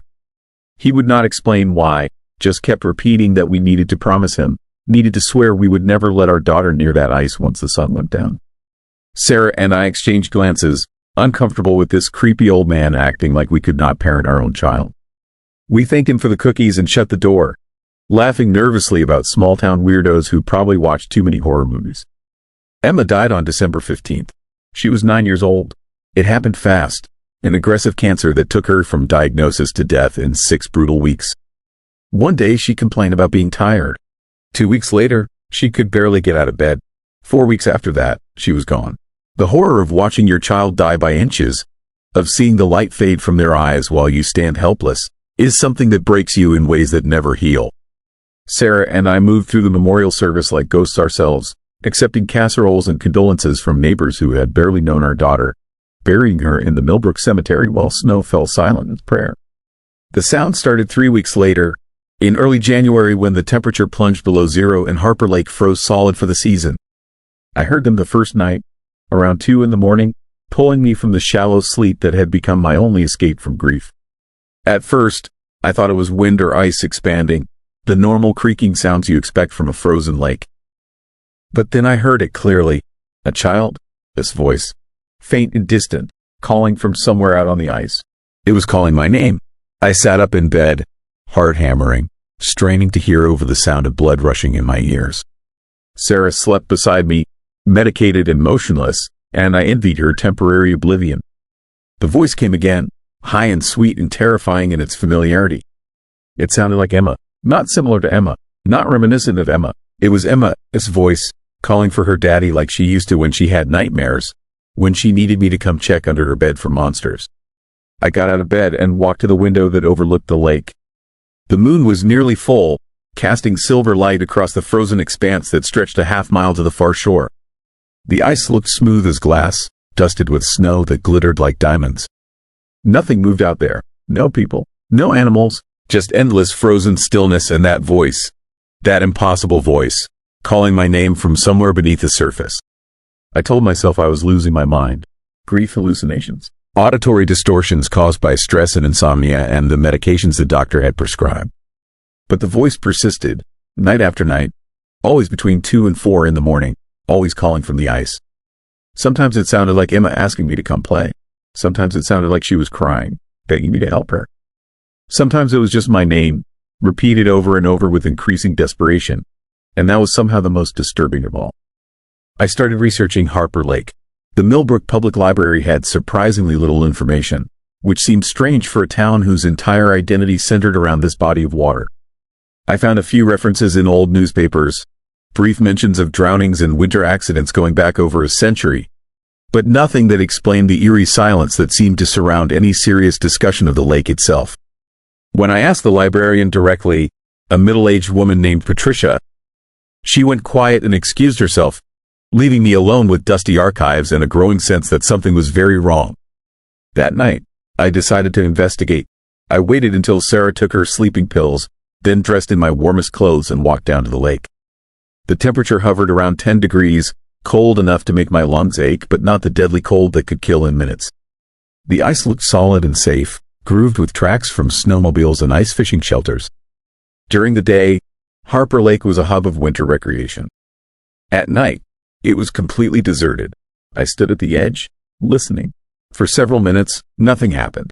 Just wind across the ice and the distant sound of a truck on the highway. Then I heard it again, much closer this time, and the horror of it nearly brought me to my knees. Emma's voice, clear as if she were standing right beside me, asking why I had not come when she called. Asking why I had left her alone in the dark and cold. Asking why I had let her die. The voice was coming from directly beneath my feet. I could hear something moving under the ice. Something that scraped and shuffled with a sound like fingernails on glass. I stumbled backward, my breath coming in panicked gasps. And that was when I saw them. Shapes moving beneath the surface, dark forms that pressed against the underside of the ice like faces against a window. They followed me as I retreated toward shore, keeping pace with my stumbling footsteps, and I could hear voices now, plural, calling out in the darkness. Men, women, children, all begging to be let out. All promising to go home if someone would just break the ice and free them. I ran. Pure terror overrode any paternal instinct to investigate further, and I sprinted back to my house like something was chasing me, though nothing emerged from the ice. I locked the doors and windows, checked them twice, then sat in the dark living room with a baseball bat across my knees until dawn broke over Millbrook and the nightmare seemed to recede with the darkness. But I knew I would go back. Whatever was beneath that ice, whatever was using my daughter's voice to call me, I needed to understand it. I needed to know if some part of Emma was really trapped out there, suffering and alone, or if something was simply wearing her voice like a mask to lure me into danger. The not knowing was worse than any answer could be. The next day, I went to see Eugene. He answered the door slowly, unsurprised to see me, as if he had been expecting this visit. His house smelled like old coffee and older regrets. He invited me in and listened without interruption as I told him everything. When I finished, he sat silent for a long moment, staring at his weathered hands. Then he told me about Harper Lake, about what lived beneath the ice, about why so many people over the years had heard voices calling from the frozen surface, and why so many had walked out onto that ice and never come back. The thing beneath Harper Lake was old, Eugene explained, older than the town, older than the Native American tribes who had lived in this region before European settlers arrived. It was something that predated human civilization entirely. Something that had been trapped beneath the lake bed for millennia by forces or circumstances Eugene could not explain. During most of the year, it stayed dormant, sleeping in the deep cold and darkness. But in winter, when the ice formed thick and solid, it woke up. And it was hungry, not for flesh, for something worse. It fed on grief, on loss, on the unbearable weight of mourning that humans carried. It could sense sorrow like a predator scenting blood, and it used the memories and voices of the dead to lure the grieving out onto the ice. Once someone was far enough from shore, the ice would open beneath them, not breaking but somehow becoming permeable, letting them sink down into the freezing water where the thing waited. And once it had you, it consumed not just your body but your grief itself, draining away every memory of the person you had lost until you became another voice calling from beneath the ice, another lure to draw more victims. Eugene's own daughter had disappeared on Harper Lake 30 years ago. She had been skating with friends, and they had heard her mother calling from beneath the ice, even though her mother had died the previous summer. The girl had stopped and listened, and her friends had watched in horror as she simply sank through solid ice like it was water, vanishing without a trace. Eugene had heard his daughter's voice calling from the lake every winter since, begging him to come get her, promising she was scared and cold and needed her daddy. He had never gone out onto the ice. He had resisted for 3 decades, even though it meant living with the daily knowledge that his daughter's voice was out there, crying for him in the darkness. Because he knew that going out there would not save her. It would only add his voice to the chorus, calling for whoever came to Millbrook next carrying the fresh wound of loss. I should have listened to him. I should have packed up Sarah and left Millbrook that same day, driven back to Chicago or anywhere else, somewhere without a frozen lake that collected grief like rainwater. But I could not shake the desperate, irrational hope that maybe Emma really was trapped down there, that maybe I could somehow save her or at least free her from suffering. The thing about losing a child is that rational thought becomes impossible. You would do anything, believe anything, risk anything for even the smallest chance to hold them one more time. That night, I went back to the lake. I brought a pickaxe and a rope, planning to break through the ice and see what was really beneath that surface. The temperature had dropped to below zero, and the ice groaned under its own weight, a deep thrumming sound that resonated through the soles of my boots. Emma's voice was waiting for me, stronger now, more insistent. She sounded so scared, so alone, and the sound of her crying broke something fundamental in my chest. I walked out onto the ice, maybe 50 yards from shore, and started swinging the pickaxe. The blade bit into the frozen surface, sending chips of ice flying, and that was when the sounds erupted all around me. Hundreds of voices, maybe thousands, all calling at once, screaming and pleading and demanding to be freed. The ice beneath my feet vibrated with the sound, and I could see shapes swarming beneath the surface now, pressing upward with desperate urgency. The pickaxe broke through, and water bubbled up through the hole, black and thick like oil.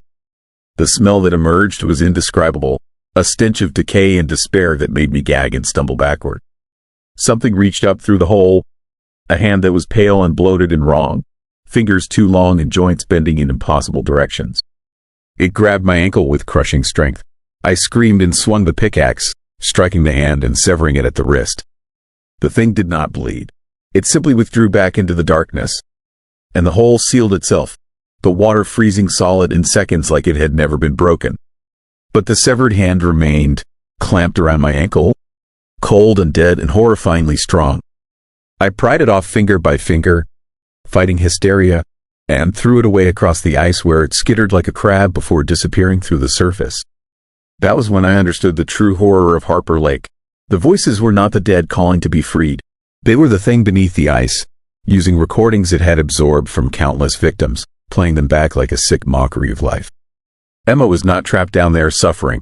Emma was gone, truly and finally gone, and this thing was defiling her memory by wearing her voice like a costume. I ran for shore, and the ice tried to open beneath me.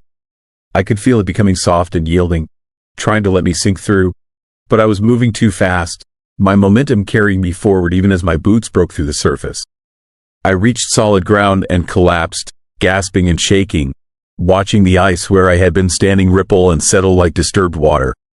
Eugene found me there an hour later, nearly frozen to death, and drove me to the hospital. I spent 3 days being treated for severe hypothermia and frostbite that cost me 2 toes on my left foot. Sarah filed for divorce while I was in the hospital, unable to cope with my obvious mental breakdown on top of Emma's death. I did not fight it. How could I explain what I had seen? How could I make her understand that the thing beneath Harper Lake was real? I left Millbrook as soon as I could walk. I live in Florida now, where the temperature never drops below freezing and lakes stay liquid year-round. But I check the news from Wisconsin obsessively, watching for reports of missing people in Millbrook, counting the names and wondering how many of them heard voices calling from the ice before they disappeared. The thing beneath Harper Lake is still there, still hungry, still using the voices of the dead to lure the grieving and the curious out onto the ice. Every winter it wakes, and every winter it feeds. The town knows, they have always known, but they keep quiet because tourism and property values matter more than warning outsiders about the nightmares sleeping beneath their frozen lake. If you ever find yourself in a small town with a lake that freezes solid in winter, listen carefully. If you hear voices calling from beneath the ice, if you hear the sound of something moving under that frozen surface, get in your car and drive away as fast as you can. Do not investigate. Do not try to help. Do not convince yourself that your loved one might somehow be trapped down there waiting for rescue. Because the only thing waiting beneath the ice is something older than human understanding. Something that feeds on grief and wears the voices of the dead like masks. And once it has your voice, once it adds you to its collection, you will spend eternity calling out from the darkness, luring others down to join you in the freezing horror beneath the ice. I still hear Emma sometimes, on the coldest nights, when I close my eyes and try to sleep. Not from any nearby lake, but from memory, from the recording that thing made of her voice before it tried to use it to kill me. I hear her calling for her daddy, asking why I have not come to get her, wondering why I left her alone in the dark and cold. And the most terrifying part is that some small, broken piece of me still wants to go back. Still wants to walk out onto that ice one more time, to sink down through the surface and find out what really waits in the depths of Harper Lake. Because maybe, just maybe, there is something of Emma down there after all. Maybe grief has made me susceptible to the same lies that have claimed so many others. But I will not go back. I will resist. I will remember that the voices beneath the ice are not our loved ones calling for help. They are the sound of something hungry wearing human pain like bait, waiting in the darkness for the next victim to wander close enough to claim. The lake is frozen solid right now. I checked the weather report this morning. Millbrook just hit -15 degrees, and the ice on Harper Lake is thick enough to drive on. Which means the thing beneath the surface is awake and calling, using the voices of everyone it has ever taken, filling the winter darkness with the sound of the dead begging to be freed. Do not listen to them. No matter how familiar the voice sounds, no matter how desperately they beg, do not walk out onto that ice. Because the sound beneath the ice is not coming from anything that loves you or wants to be saved. It is the sound of something ancient and evil, something that knows the exact shape of human grief and has learned to wear it perfectly. And if you hear your name being called from beneath the ice on a frozen lake, run. Story 9. Town that refused rescue. The bodies in the town square were arranged in a perfect circle, and every single one of them was smiling. That is the image that still wakes me up at night, drenched in sweat, my heart hammering against my ribs like it is trying to escape. But I'm getting ahead of myself. Let me tell you about Millbrook Falls, Wyoming, and the horrifying winter that swallowed it whole. I am a disaster relief coordinator for FEMA, which means I've seen some terrible things. Floods, tornadoes, wildfires that turn entire neighborhoods into ash. But nothing, and I mean nothing, prepared me for what I found in that isolated mountain town during the winter of 2024. This is the true account of what happened when a community cut itself off from the world, and what we discovered when we finally forced our way in. It started with a freak blizzard in early December that buried the northern Rockies under 15 feet of snow in less than 48 hours. Roads became impassable. Power lines snapped under the weight of ice. Entire towns went dark and silent. We had emergency protocols for this, rescue operations planned down to the minute. Helicopters, snowcats, supply drops, the whole system designed to save lives when nature turns deadly. Millbrook Falls sat in a valley about 200 miles north of Cheyenne. Population 843 according to the last census. A small timber town that had been dying slowly for years, the kind of place young people leave and never come back to. The storm hit them hard, cutting off their only road out, knocking out power and communications. Standard disaster scenario. We set the usual emergency broadcasts, letting them know help was coming, that they just needed to hold on for a few days while we cleared routes and organized convoys. That is when they sent the message that changed everything. It came through on an old CB radio frequency, scratchy and full of static, but the words were clear enough. The town council had met and voted. Millbrook Falls was declining all outside assistance. They had sufficient supplies, they claimed. Sufficient fuel, they would weather the storm on their own terms and did not want government interference. The message was formal, almost aggressive in its insistence that we stay away. My supervisor laughed when he heard it. Small town pride, he said. Mountain people being stubborn. Give them another week of freezing in the dark and they could be begging for help. So we moved on to other communities, other emergencies, places that actually wanted to be saved. But something about that message bothered me. The voice that delivered it had been too calm, too measured, like someone reading from a script while something terrible happened in the background. 3 weeks passed. The storm cleared, but the snow remained, deep and treacherous.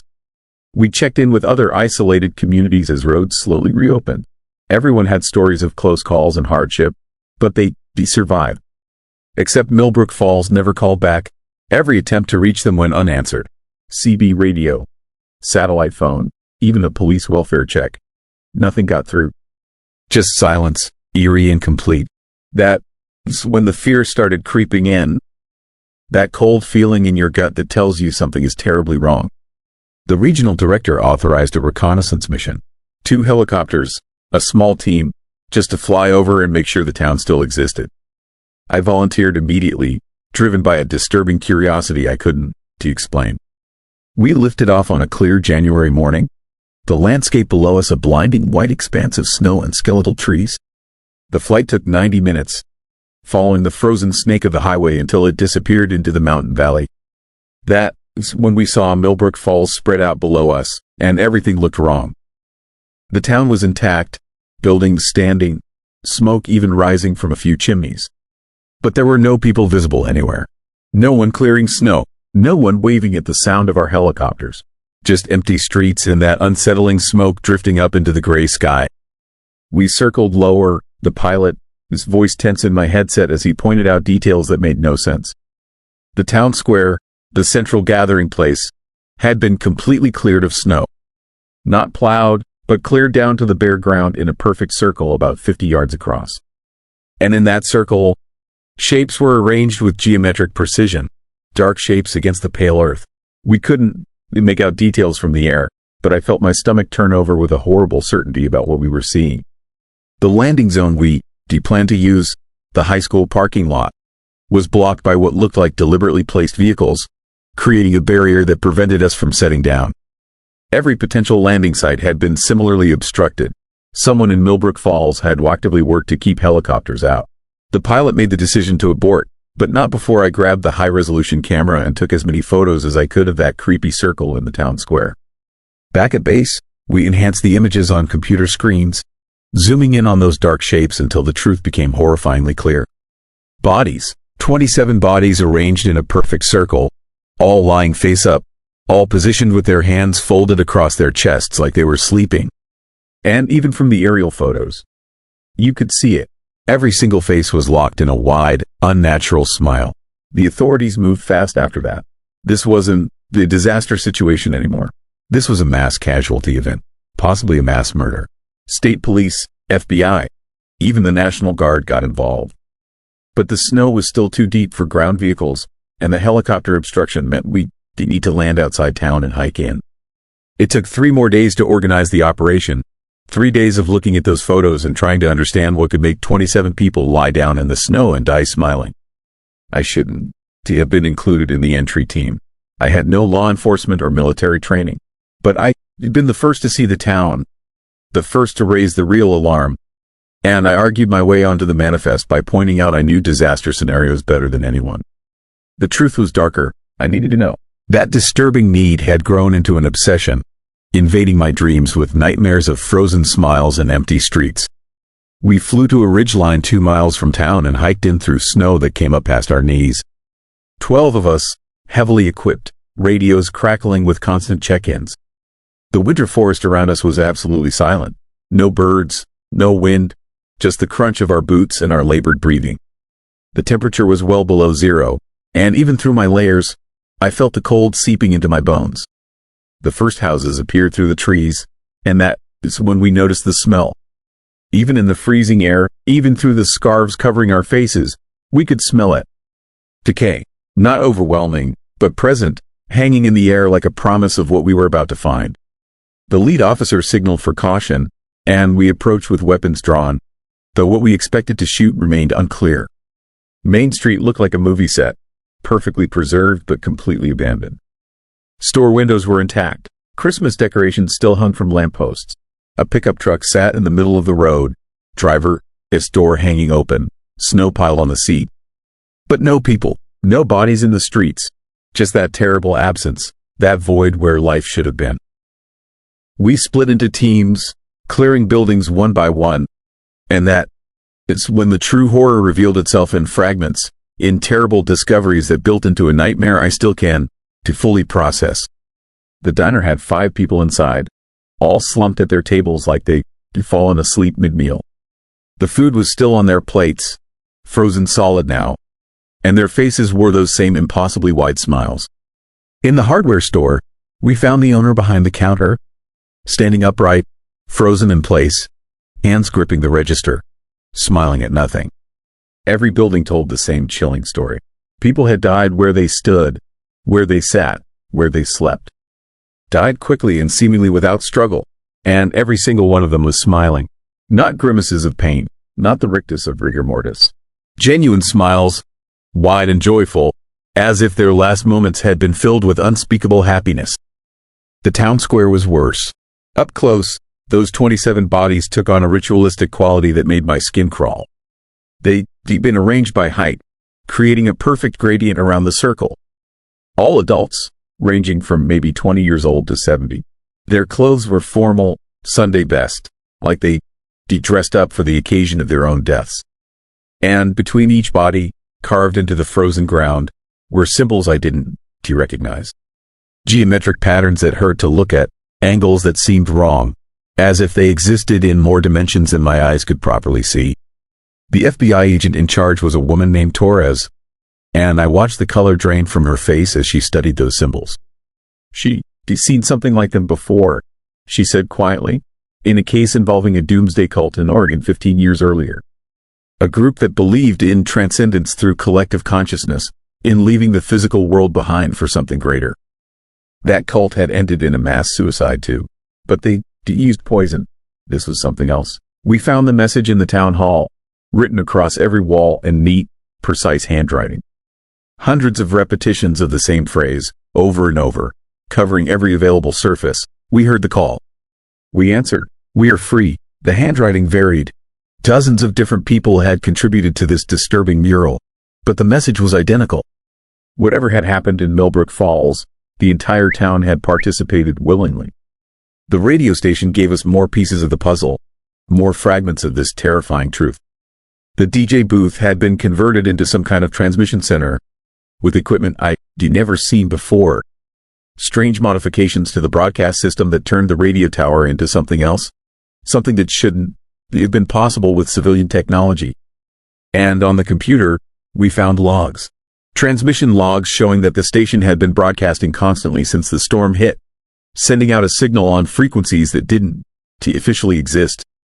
One of the techies from our team analyzed the equipment and went very quiet.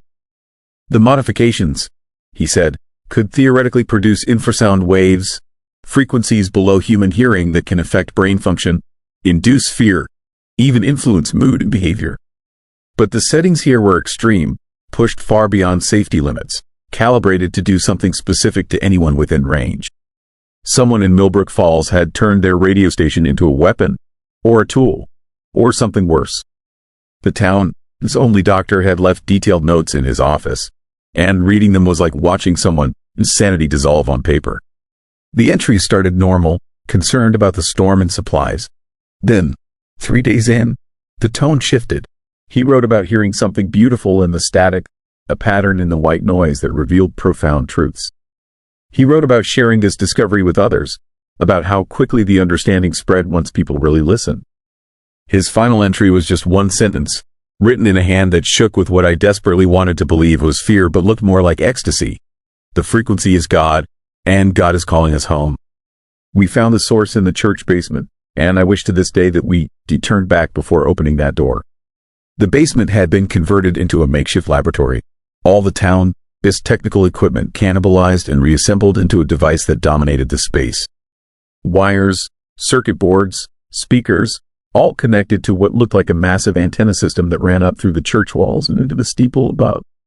And sitting at the control panel, frozen in death but still smiling, was a man in his 60s wearing a name tag that identified him as Pastor David Whitmore. His journal was there too, a leather-bound book filled with cramped handwriting and mathematical equations I couldn't begin to understand. But the narrative was clear enough. Whitmore had been a communications engineer before finding God, and he'd been working for decades on a theory. He believed that consciousness, human awareness itself, was just a frequency, a vibration that could be tuned and manipulated like any other wave. And he discovered what he called the liberation frequency, a specific combination of sound waves that could separate the soul from the body, allowing transcendence while leaving the flesh behind. The storm had been his opportunity, his final chance to test the theory before age took him. With the town isolated, with no one able to escape or interfere, he convinced the council to give him time. Just a few days, he promised, just long enough to save everyone from the slow death of their dying town. And they believed him, or wanted to believe him, or been too desperate to care about the danger. The transmission had started on the third night, that horrifying frequency pumping out of every radio, every speaker, every electronic device in town. And the people of Millbrook Falls had gathered to listen, to embrace what their pastor promised was salvation. Some had resisted at first, the doctor, his notes mentioned that. But the frequency was persistent, invasive, working its way into minds and nervous systems until resistance became impossible. Until the fear gave way to joy. Until death felt like the most natural, most wonderful thing in the world. The MES preliminary report confirmed it. No poison, no physical trauma. Every person in Millbrook Falls had died of what essentially amounted to catastrophic brain failure. Every neuron firing at once in a cascade that burned out their nervous systems from the inside. And the smile, that terrible smile, was the result of every facial muscle contracting simultaneously in the moment of death, locked in place by instant rigor mortis. They hadn't died happy. They He died in agony so intense it transcended expression. We spent 5 days cataloging the dead, identifying bodies, trying to piece together exactly what had happened. 843 people had lived in Millbrook Falls. We found 841 bodies. 2 people were missing, vanished without a trace. A teenager named Sarah Chen and a mechanic named Robert Price. Their homes showed signs of hurried departure, clothes and supplies missing, like they grabbed what they could and run. The question that haunts me is whether they escaped before the transmission started, or if they were immune somehow, able to resist what the frequency did to everyone else. And if they were still out there, still running, still carrying the memory of watching their entire town die smiling. They've been looking for them for months now, and part of me hopes we never find them. Because what they saw, what they survived, might be worse than death. The official story is environmental disaster. Carbon monoxide from a gas leak, a tragic accident in an isolated community. The truth is buried under national security classification, locked away where it can spread, to inspire copycats or create panic. But I know what I saw. I stood in that church basement and looked at Whitmore's device, at his equations and theories in mad certainty that he found the key to human transcendence. And here is the truly terrifying part, the thing that keeps me awake at night in cold sweats. The device was still running when we found it, still transmitting that frequency out into the mountains. How long had it been broadcasting after everyone died? Days? Weeks? And who else might have heard it, might have been affected by it, might have carried that signal away in their heads like an infection waiting to spread? I dream about Millbrook Falls now, about walking those empty streets and hearing something beautiful in the silence, something that promises peace and joy and release from fear. I dream about smiling, about that final moment when pain becomes transcendence and terror becomes love. And I wake up terrified because part of me, some small, disturbing part of my mind, understands why they did it. Why an entire town chose to lie down in the snow and die smiling. The frequency is still out there, preserved in our evidence files, analyzed by scientists who've done to fully understand what they restudying. And sometimes, late at night when the world is quiet, I wonder if I can hear it. A whisper in the static, a pattern in the white noise, something calling me back to that valley, to that circle of bodies, to that promise of liberation that Pastor Whitmore spent his whole life chasing. They say Millbrook Falls will never be resettled, that the valley will remain empty as a memorial to what was lost. But I know the truth. They keeping people away because the frequency is still there, embedded in the rocks and the trees and the very air itself. Waiting for someone else to listen. Waiting for someone else to answer the call. And God help me, on my worst nights, I am tempted to go back and find out if Whitmore was right. If there really is something on the other side of fear, beyond pain, past death, something worth smiling about as your brain burns out and your body falls into the snow and the cold finally takes you home. That's the real horror of Millbrook Falls. Not that 800 people died, but that they died willingly, joyfully, convinced they were being saved. And somewhere, in the darkest corner of my mind, I understand why. The town that refused rescue didn't need saving. They already found their salvation. And it killed them all. Story 10. House no one heated. I found the house where winter should have killed everyone inside, but something far worse than cold was keeping them warm. And by the time I understood what, it was already living inside me too.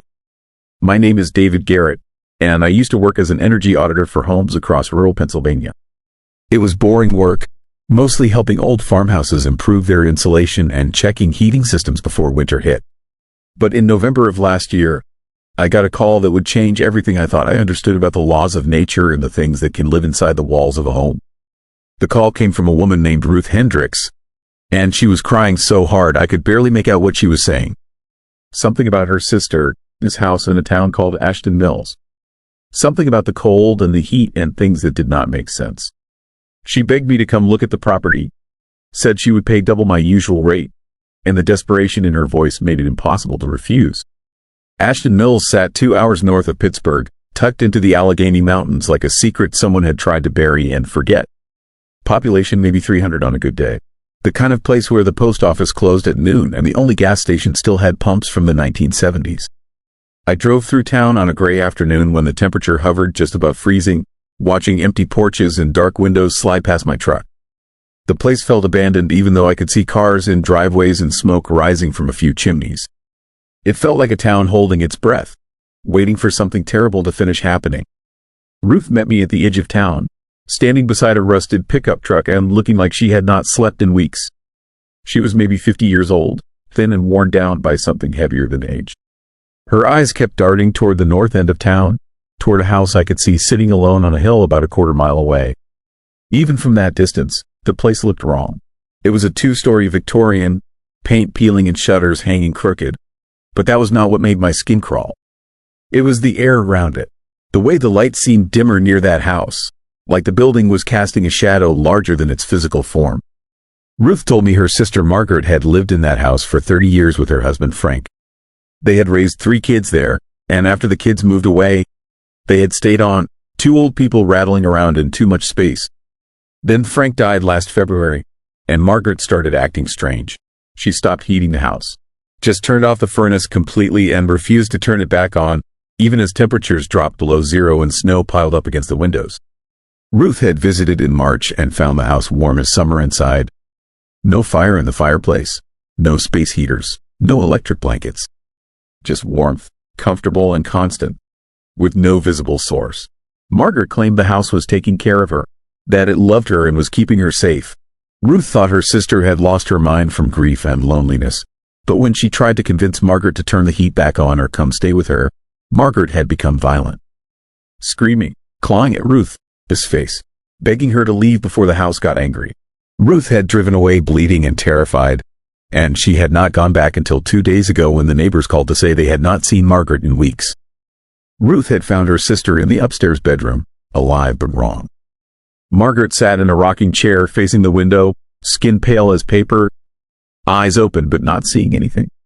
She was breathing, technically, but each breath came maybe once every 2 minutes, impossibly slow, like her body was running on some different frequency than normal human biology. The room was warm. The whole house was warm. And when Ruth had tried to take her sister's hand, Margaret's skin had felt hot enough to burn, fever hot. But Margaret had not reacted to the touch at all. Ruth had run, called the police, called an ambulance, called me. The police had gone into the house and carried Margaret out, and she had started screaming the moment they brought her into the cold outside air. Screaming about the house needing her, about promises made and prices owed. They had taken her to the hospital in the next county over, and she had died within 6 hours, organs shutting down one by one for no medical reason anyone could identify. The doctors had said it looked like her body simply decided to stop working, like something had flipped a switch and turned off her biological systems. Ruth wanted me to go into that house and figure out what had killed her sister. She wanted me to find some logical explanation, some gas leak or carbon monoxide poisoning or faulty wiring that would make sense of the horror she had witnessed. I should have refused. I should have told her to call the health department or ghost hunters or anyone else. But I was curious, and curiosity is how the nightmare spreads. I approached the house alone in the late afternoon, carrying my equipment bag and trying to ignore the way my instincts screamed at me to turn around. The front door was unlocked. Ruth had given me a key, but I did not need it because the door swung open at my touch, almost eager, like the house had been waiting for me. The warmth hit me immediately, a wall of comfortable heat that felt wrong in November, wrong in a house that had supposedly not been heated in months. The air inside tasted thick and slightly sweet, like overripe fruit or flowers left too long in a closed room. The interior was neat and clean, furniture arranged with care, pictures on the walls showing a normal family living normal lives. But something felt off about the space, about the angles and proportions. Rooms seemed slightly larger than they should be based on the exterior dimensions. Shadows pooled in corners even though afternoon light came through the windows. And the temperature was perfect, exactly 72 degrees everywhere I measured, every room identical, no variation, no hot spots near windows or cold drafts near doors. Just uniform, impossible warmth. I started in the basement, looking for the furnace. The stairs creaked under my weight, and I noticed the wood felt warm beneath my boots, like heat was radiating up through the boards themselves. The basement was unfinished, dirt floor and stone foundation, the kind of space that should have been freezing and damp. Instead, it felt like a sauna. My thermal camera showed the walls glowing red, radiating heat from some source I could not identify.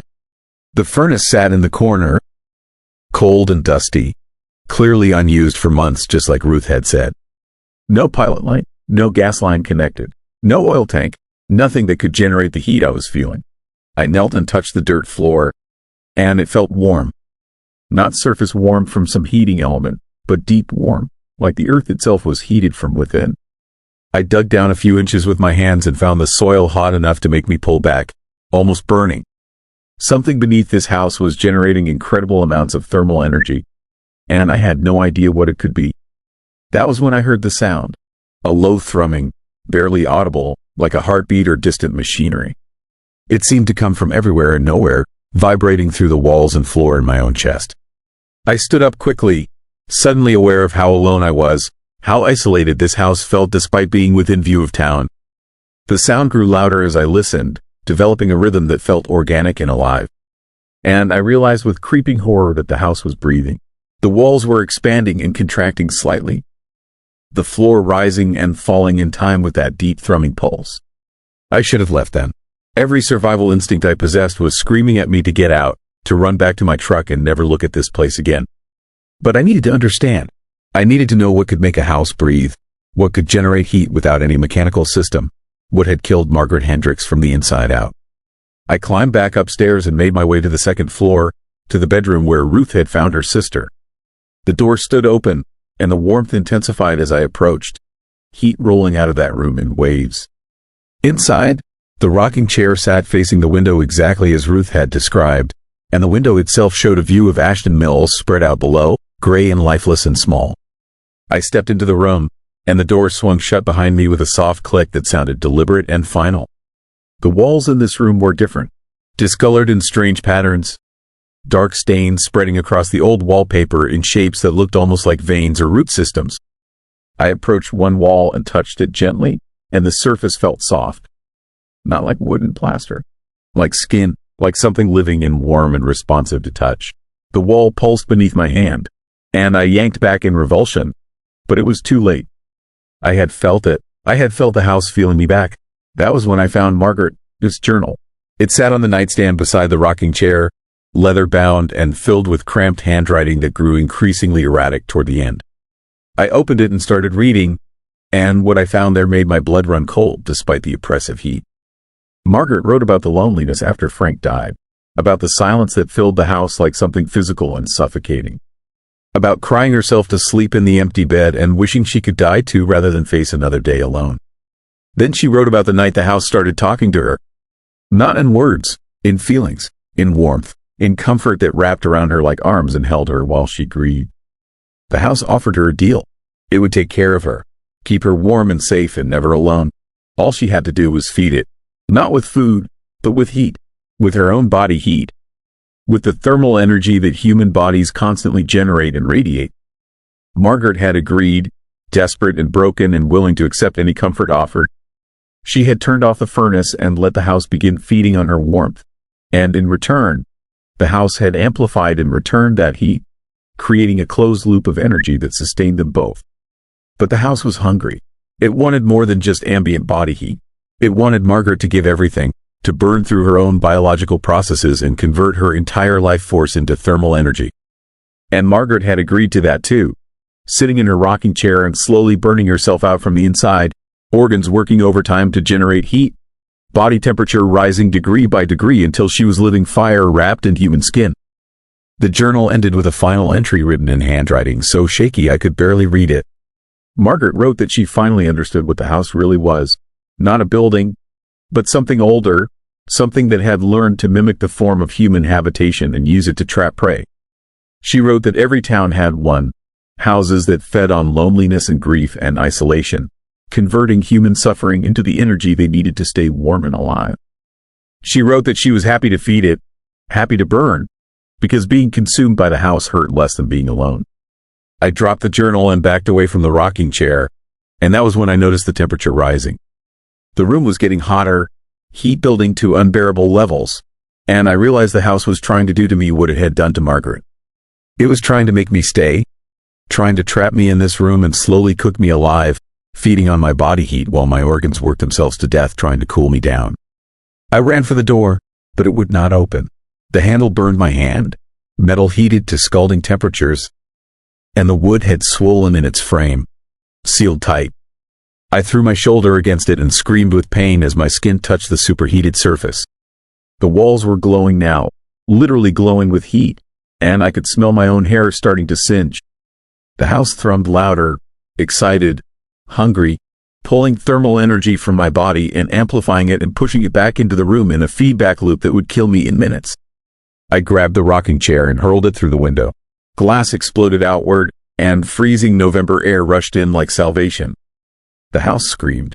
I had not known a building could scream, but this one did. A sound of rage and pain that vibrated through every board and nail. The cold air disrupted the heat cycle, broke the feedback loop, and I felt the house's grip on me weakened just enough. I dove through the broken window, crashed through the remaining glass, and fell 15 feet to the frozen ground below. My ankle shattered on impact, white-hot pain shooting up my leg, but I dragged myself away from the house using my hands, nails digging into the hard earth, driven by pure animal terror. Behind me, I could hear the building groaning and settling, heat pouring out of the broken window in visible waves that made the air shimmer. Ruth found me collapsed in her sister's driveway 20 minutes later, hypothermic and bleeding and babbling about houses that eat heat and walls that breathe.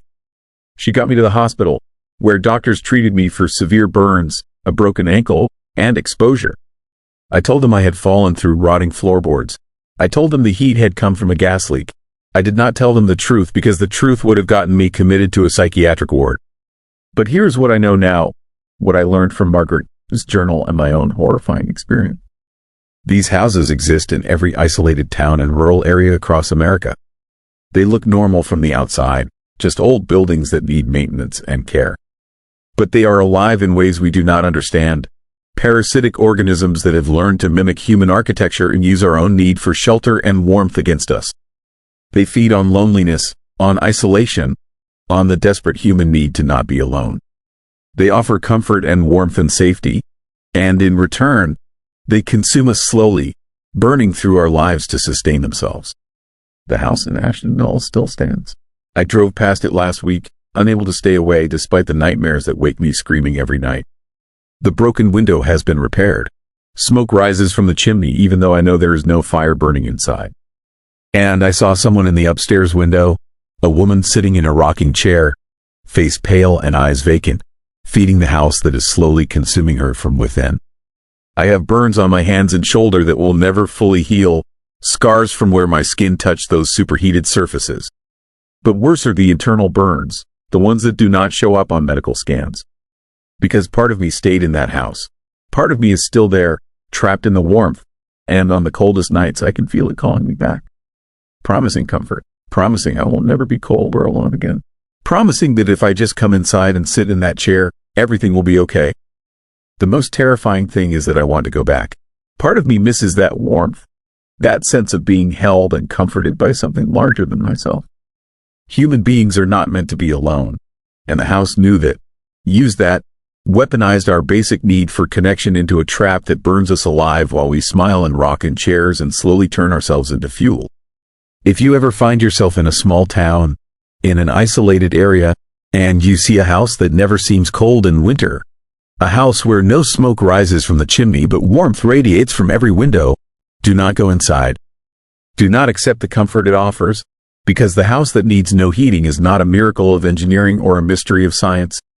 It is something hungry and patient and very much alive, and it will feed on you until nothing remains but heat and ash and another empty chair waiting for the next lonely person to sit down and never stand up again. I still feel it sometimes, on winter nights when the temperature drops and I am alone in my apartment. A warmth that starts in my chest and spreads through my body, comfortable and seductive and wrong. The house left something inside me when I escaped, some seed or spark of itself, and it is growing. I can feel it burning slowly through my organs, converting my life into heat. And I know that eventually, it will consume me completely. There is no escape from the house that needs no heating. Once it touches you, once it begins to feed, you become part of it forever. And on the coldest nights, when you are alone and desperate for warmth, you will hear it calling.